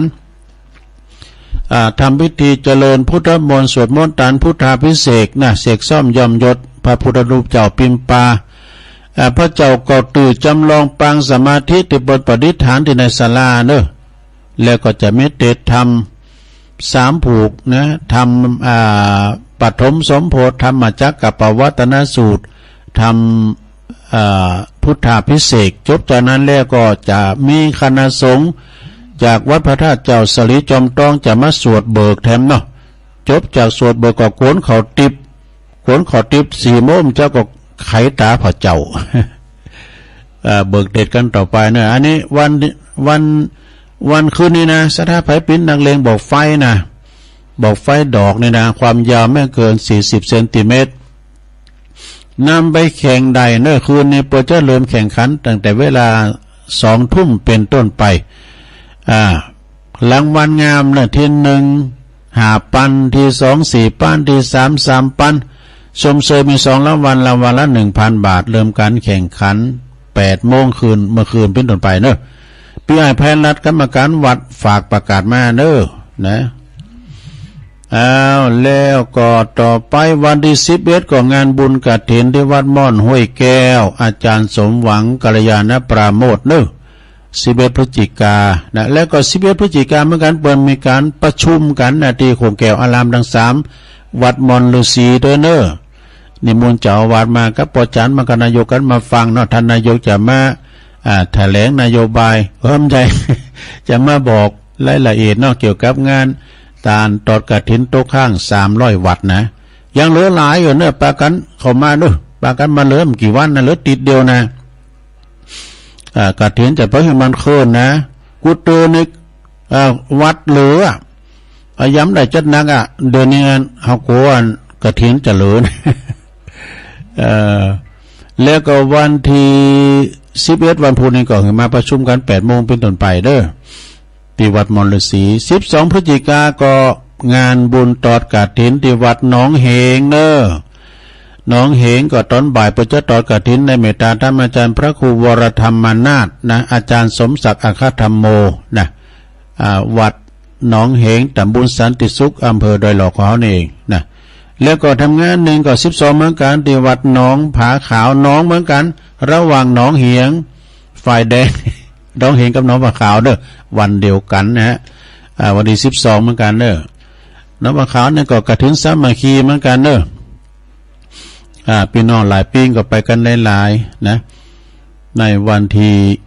12เนาะวันที่25พฤศจิกายนเปิ้นจะมีการเททองหล่อพระพุทธรูปเจ้าปิมปาแล้วก็ที่วัดตาตุมโลงเด้อตอนเจ้านี่เปิ้นจะยกยอดชัดประตูโค้งตอนบ่ายก็จะมีการเททองหล่อเททองหล่อพระพุทธรูปเจ้าตัวว่าแล้วก็งานต่อไปอันนี้17วันที่25เด้อ25พฤศจิกาก็งานบุญกฐินที่วัดบรรพตสถิตปุณณจังหวัดลำปางบนเด้อวัดของเมตตาธรรมอาจารย์ท่านพระมหานพดลสุวรรณเมธีเจ้าคณะอำเภอวังเหนือเจ้าวัดบรรพตสถิตแล้วก็ท่านพระมหาสมชาติชาตปัญโยด้วยนะวันที่25เด้อก็ปากันไปเด้อสถานเนาะวันที่13นี่ก็ตีสถาบันธรรมาภิวัตน์เนอะศพเถินโบราณในอาจารย์เมตตาธรรมอาจารย์สาธิตธีรปัญโยเปิ้นจะมีการตอดกฐินกันในวันที่13พฤศจิกายนเนอะที่สถาบันธรรมาภิวัตน์ศพเถินโดยคุณโยมนางสาวพนิตาพรหมมินทร์ประธานกฐินในปีนี้ตัวนะแล้วก็26ก่อน26ก่อนดีพุทธศรีคีรีเนาะโอ้26นี่มีหลายตี26นี่ก็บุญกฐินสามัคคีที่วัดพุทธศรีคีรีอำเภอดอยหล่อจังหวัดเชียงใหม่อันนี้ก็ไปตามการได้กูเตอตุลุงได้ไปกูปีนะที่วัดพุทธศรีคีรีปีนี้จะได้ยอบยั่งเพราะอย่างไรเพราะว่ามันตัดกันถึงวัดพระธาตุดอยหล่อพระอธิการจิตอนัลโยนี่ก็เจ้าวัดพระธาตุดอยหล่อเป็นนิมนต์ไว้แล้วก็มันไก่กันได้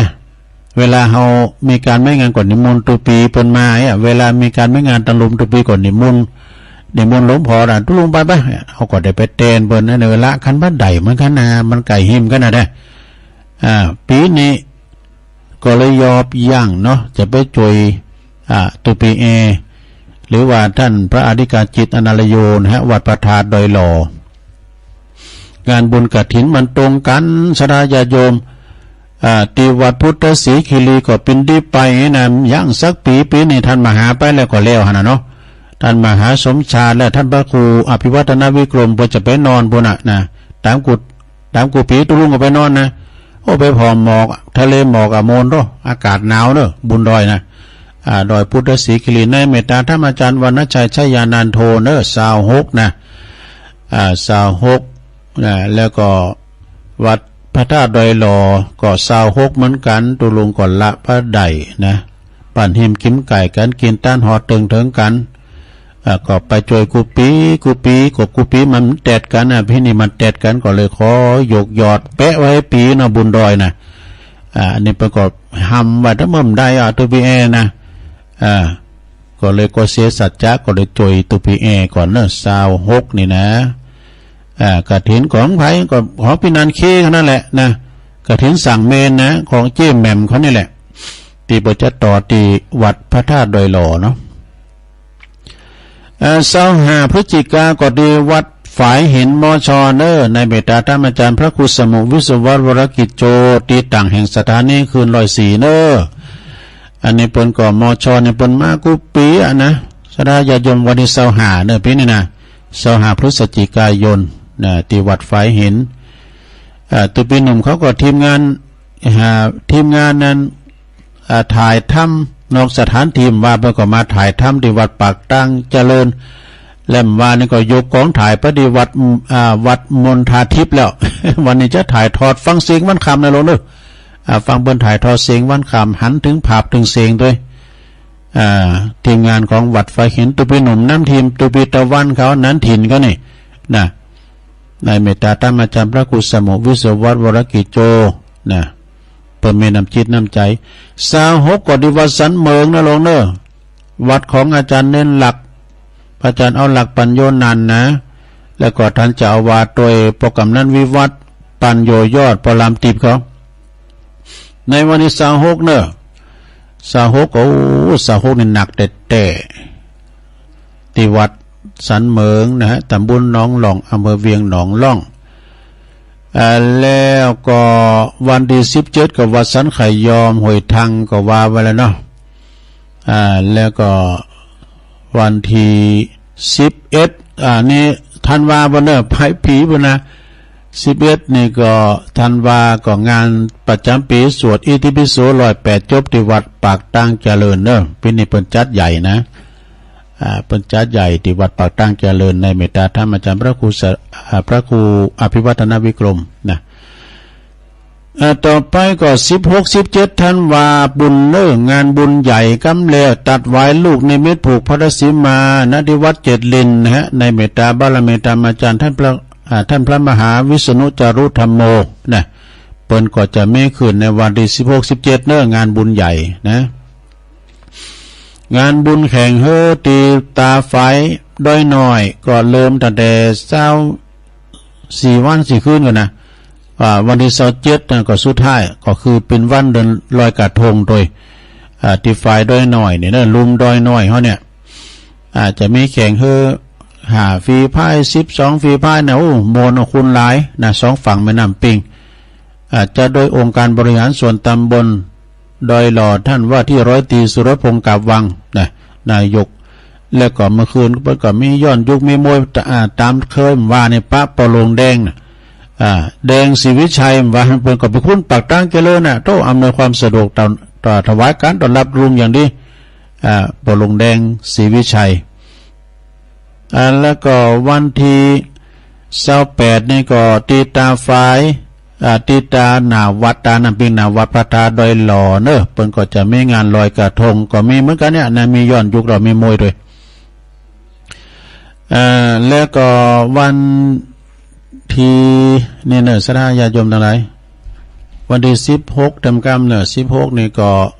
ขอเชิญรวมทำบุญแสดงมุทิตาจิตสักการะเนื่องในโอกาสที่ท่านพระอาจารย์กฤษกรกิติรัตนเมธี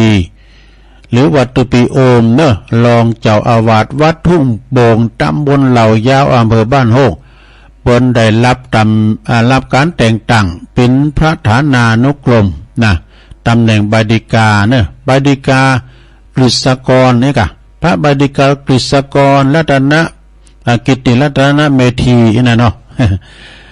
โดยวันที่16เนี่ยจะมีสืบชาตาหลวงแสดงมุทิตาจิตกันเนอะนะที่วัดทุ่งโป่งนะตำบลเหล่ายาวพระจะเป็นเจ้าภาพหับสังก็ชุดละ 1,000 บาทเนอะหรือตามเจตนาจะไปเปิดห้องตาลก็ดีสังก็ดีเนอะอาจจะมีซอนะตุปีโอมบนโฮมซอนะโฮมแข่งกองด้วยนะแต่มีจ้ะ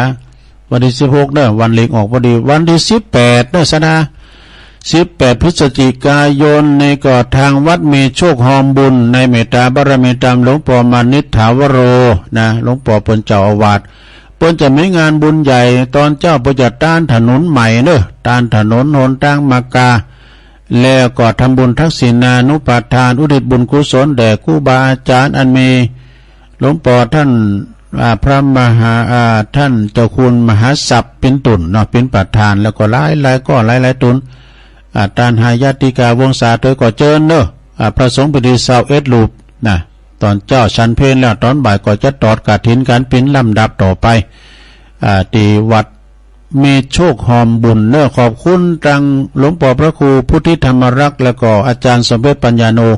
เปิ้นเอาสีมาตานของเงินไปเป็นหมื่นปลายมาเนอะนะกดตากันถึงวันนะฮะวันที่26เหมือนกันนะห้วยสะแพทย์อาจารย์หมอก็นิมนต์ตุลุงเหมือนกันนะห้วยสะแพทย์นี่เปิ้นจะตอดกฐินใจวันที่18กันนะห้วยสะแพทย์นะเนาะมันตรงกับครูบาดอยครูบาดอยที่วัดปุ่นตุลุงจำเป็นต้องไปสายวิทยุเนาะจะได้ความจริงอาจารย์หมอปนิมนต์นะ16 17เหมือนกันนะ ตีห้วยสะแพทย์เมืองฮอดปุ่นนะก็ต้องขออภัยโดยเนอเพราะว่ามันทีมงานวิทยุมันจำเป็นต้องไปตั้งเปินปุ่นนะ17ต้องไปนอนละตีพระธาตุม่อนจอมพอประจะมีต่างทำโลงเด้อตั้งแต่17-18นะปีนี้ท่านครูบาดอยพระครูปฏิภาณธรรมทินเปิ่นจัดเป็นกรณีพิเศษเปิ่นก็เอาผ่านหนักจัดรายการไปเป็นองค์เตศพองให้กับไปลมงานโดย17-18ปักกันที่วัดพระธาตุม่อนจอมพอเด้อแล้วก็งานต่อไปงานออกเป็นพระราชทานเพลิงศพเน้อหลวงปู่ครูบาเจ้าอินตากัตตปุญโยเน้ออดีตที่ปรึกษาเจ้าคณะตำบลน้ำแพร่อดีตเจ้าวาดวัดศาลาตำบลน้ำแพร่อำเภอหางดงในระหว่างวันที่20นะถึง24เดือนธันวาคมเดือนหน้าเนี่ยกะนะก็วันที่20นะก็เปิดศพและอังการรัตนาสรีละลางอะไรดวงวิญญาณของครูบาเจ้าคืนนอนพระศาสตร์เมนไม้นกหัสดีลิงเมื่อคืนก็ไปฟังการแสดงธรรมของพระครูอภิวัฒนวิกรมเปิ่นจะไปเป็นคืนแหลกวันที่20กลางวีกลางวันแต่9 โมงนะเปิ่นมีถึงวันนะไม่สวดพระพุทธสวดพุทธมนต์ธรรมนิยามมาสวดถึงวัน20 ตุล30 ตุลแล้ววันสุดท้ายนี่60 ปลายก็เด้อรวมแล้วนี่ก็100 ปลายนะพระคุณเจ้าวันที่20ถึง24วันที่24เป็นวันพระราชทานเพลิงศพที่วัดศาลาตำบลน้ำแพร่ในเมตตาบารมีธรรมนะของหลวงปู่พระครูโชติสุวรรณสอนศิษย์กตัญญูและก็ประธานจัดงานในครั้งนี้โดยแล้วปีนี้ก็งานบุญกฐินงานบุญกฐินบ่จะไม่ขึ้นก็ปบุญยงบุญเรืองเนี่ยเป็น9ปีประธานประธานในปีนี้นะปบุญยงเพิ่นก็จะไปตั้งเจตนาไว้นะก็หลายแสนอยู่เหมือนกันลืมไปก็วันปุณณะวันที่27เป็นวันสุดท้ายของการตอดกฐินที่วัดห้วยงูในหรือว่าวัดโสภณารามที่เมืองฝางพุ่นนะที่บ้านของแม่บุญปันเขาโยมกันอีกกนกพิชัยนาเขานี่ตังปุ่นเป็นจะมีตอดกฐินวันที่27ก็วันเดือนยี่ปิงพอดีก็ไปลมกินลมตาลกันที่วัดห้วยงูในโสภณารามนะอันนี้ก็เป็นข่าวสารงานบุญจัดตกข้างไปพองจ้านี่ตกข้างไปพงก็ขอสุมาอาภัยกับครูบาอาจารย์ข่าวสารความจริงมันมีกูวัดอันกฐินนี่นะที่เปิ้นมีเปิ้นก็จะมาเอาเดมอนหรือสีนี่นะนะสดาญาโยมอะไรก็ขอเช็คตั้งคืนเนาะแม่พันเมตตาท่านอาจารย์พระครูอภิวัฒนวิกรมรบเปิ้นเช็คมาทั้งหมดตี 1-2 นาทีแล้วก็แม่พันธาวันนะป่าไม้แดงโดยสะเก็ดตัวนวลนิชวชาติโดยปริณรงค์กิติวงศ์แม่อายปุ่นนะแสนตุ่มมือฟังอยู่ทุกปีขอบคุณร้านพัฒนันนะหรือว่าโยมพัฒนันวิจิตรไพศาลแท้ตั้งแต่ว่าเปิ้นก็มาที่วัดปักตั้งเจริญก็ตักมาตั้งลายก็ยงยุทธมณีวันจากปุนลำปางเนาะแล้วก็อันนี้เพิ่นจื้อฝรั่งในพระพรหมป่วยติดเตียงครับทุลุงแสดงความขอเหือนเอาทำพิธีต่างเนาะเป็นยังฟังน้ำฟังธรรมไปบรรจงกันทวงอันนี้นำดิบเหนือฟังอยู่ทุลุงเพลงมนดี แม่อุ้ยน้องฟังอยู่เจ้าทุลุงแม่สวยไล่กิติวงนำดิบน้อยเอื่นประดังปอเสียวใช้ปอเสียวซับเขาด้วยนะปอเล่งท้าเขานี่พี่น้องนำดิบน้อยก็ฟังกันหลายนะปอเล่งสายเขาเนี่ยโยมกรกำมลอันนี้อยู่บ้านดอยหน่อยพัฒนาตำบลหนองหานสันทรายก็ฟังอยู่นี่กรชายน้อยน้องหลองอันนี้ก็ฟังอยู่อาจารย์นิพนธ์นี่ขาดไปหลายวันนะถ้าเฮียนนักจะอาจารย์นิพนธ์วัดดอยสะเก็ดพระธาตุดอยสะเก็ดนะแม่ครูเกษณีก็ฟังอยู่ปอหลงสุเมธแกเก่า อินตะแก้ว สันกำแพงฟังอยู่แม่ครูทองคำที่วงคำจากเสาหินสีโบบานแล้วก็มีแม่หลวงสุมาลังกาพินกับวิสาเจ้าฟังอยู่อันนี้จากป่าห้าตำบลเมืองจีแม่น้องตัวลุงพักผ่อนเพิ่นว่าจะได้พักผ่อนพ่องเน้อเจ้าสาธุก็พักโอ้อันนี้ลุงเลินหมอตอกสินพรมมาแบนเนอะลุงเลินอันนี้ช่างหมอเปิ้นว่าตอกสินเปิ้นมาจะมาตอกสินตุลุงเปิ้นอย่างเฮาเนี้ยก็เอานั้นใส่ตับเขาขอเจ็บแล้วก็ใจดีนะพรมมาแบนป่าเบาะก็งามเนอะหมอเลินโยมยุพินหอมอลาปีน้อยอันนี้ก็ฟังจากแม่โยกังเว้งเจียงใหม่นาสารกลางฟังอยู่ชัดเจนดีนะเจ้าโอ้ขอบคุณเนอะแม่ไม่หลงสายฝนจันกุลนะพี่น้องหลายปิ้งน้องผ่าขาวเนอะแม่สมผัดอันนี้แม่ย่อยสันทรายแม่เดินเพลินทิมวางน้องหานน้ำบ่อลงเนอะฟังอยู่เจ้าโอ้อันนี้พระครู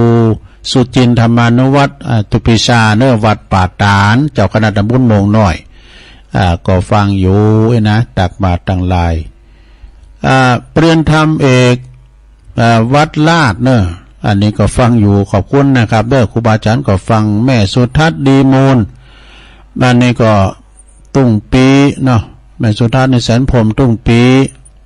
ฟังอยู่วัดมณฑาทิพย์ตุปีวันใหม่เนอะก็ฟังอยู่ปุณส่งจากลำปางแม่ครูยากศนด้วยเนี่ยจบการตักตังลายนะดูเหลือ10 นาทีเปลี่ยนบรรยากาศได้แล้วตุจะได้เปิดสายหึสดาได้ตักกันตั้งลายก็ได้โทรกันเข้ามาเนาะโทรแจ้งผลกันฟังก็ดีวันพุธก็มาอยู่เด้อวันพุธนี้ก็จะมามีกิจกรรมยกวัดมาบ้าน ยกวัดมาบ้านวันพุธนี้ก็วันเสาร์เนาะเจริญปอนวิชาเจ้าแม่อยู่ไหนแม่น้อยตาโถกแม่น้อยตาโถกเนาะเจ้าเดี๋ยวนี้อยู่ไหนอยู่บนท่าทิพย์เหรออยู่วัดประทาโดยน้อยนะนึกว่าอยู่บนท่าทิพย์บุญกินง่ายแล้วก่อนปิงกินง่ายแล้วก็ไปเพราะว่าเพิ่นจะไม่งาน9 โมงเนี่ยโมทนาไปเด้อมนท่าทิพย์สาธุแม่น้อยเจริญปอนครับวันนี้เดินรักในมนต์เลยครับวันที่สารธรรมต่างๆที่ของลุงได้แบบไปวันนี้ก็ผมขอเอาเป็นบุญเป็นกุศลเรื่องในวันพรุ่งนี้เป็นว่า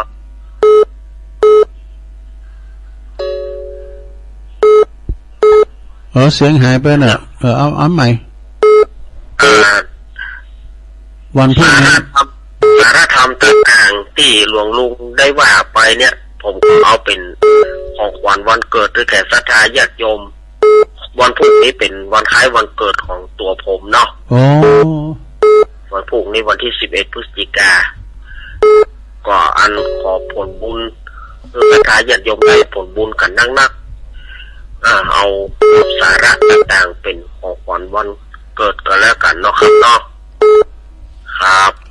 ครับแฮปปี้เบิร์ธเดย์เนอะครับ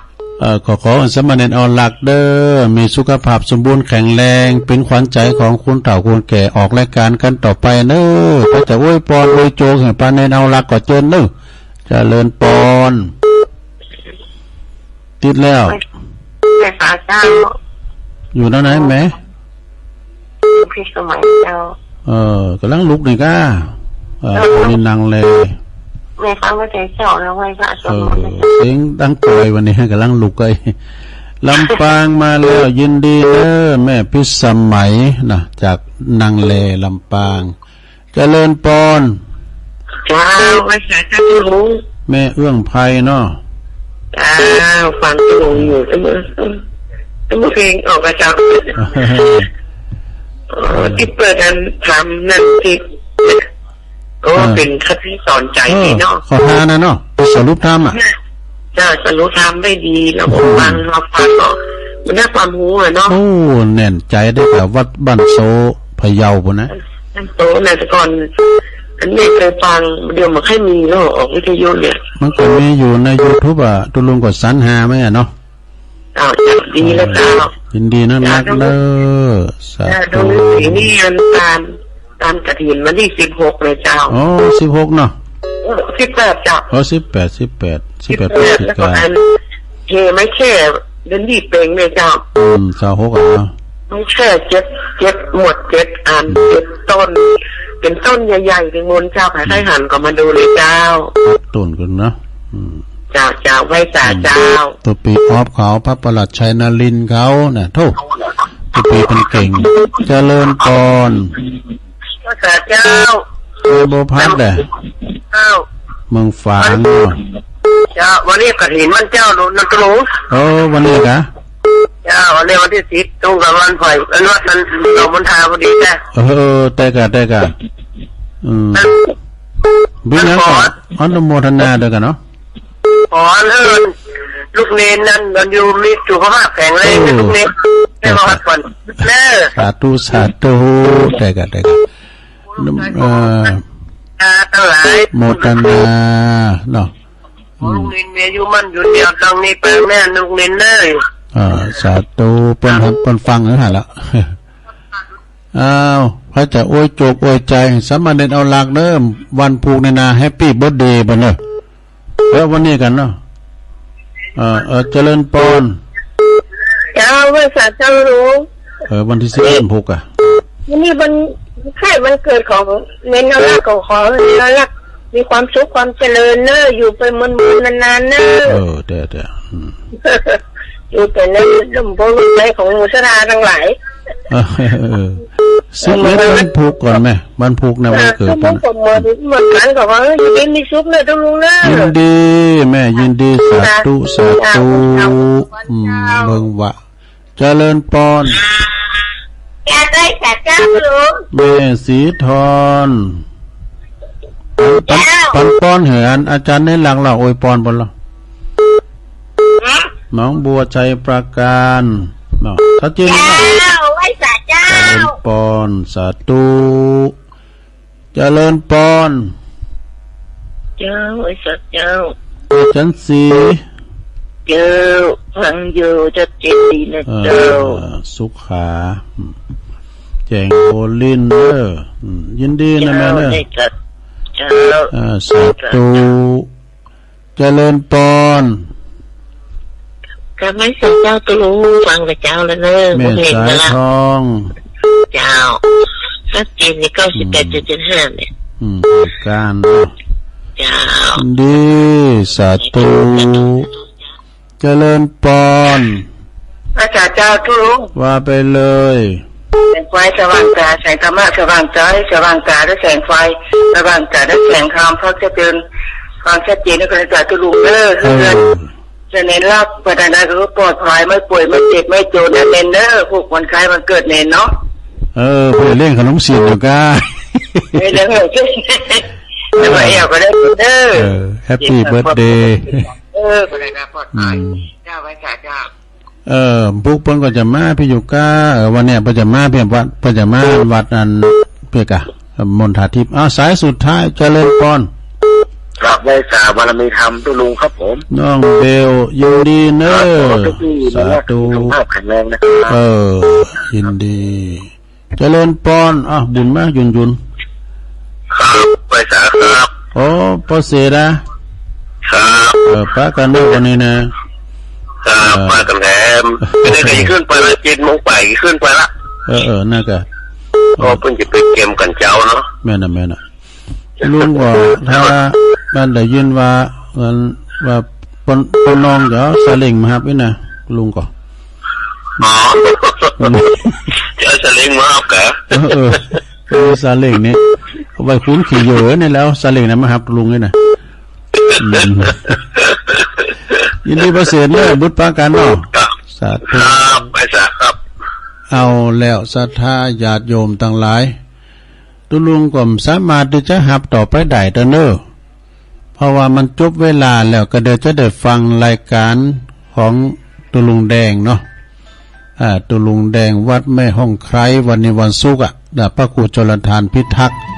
อาจจะมาเข้ารายการกันต่อไปพวกเจ้าปักกันใหม่เด้อเวลาเดิมวันพุธนี้มีกิจกรรมยกวัดมาบาทเด้อจัตตาโลธรรมาวัฏันติอายุวันโนสุ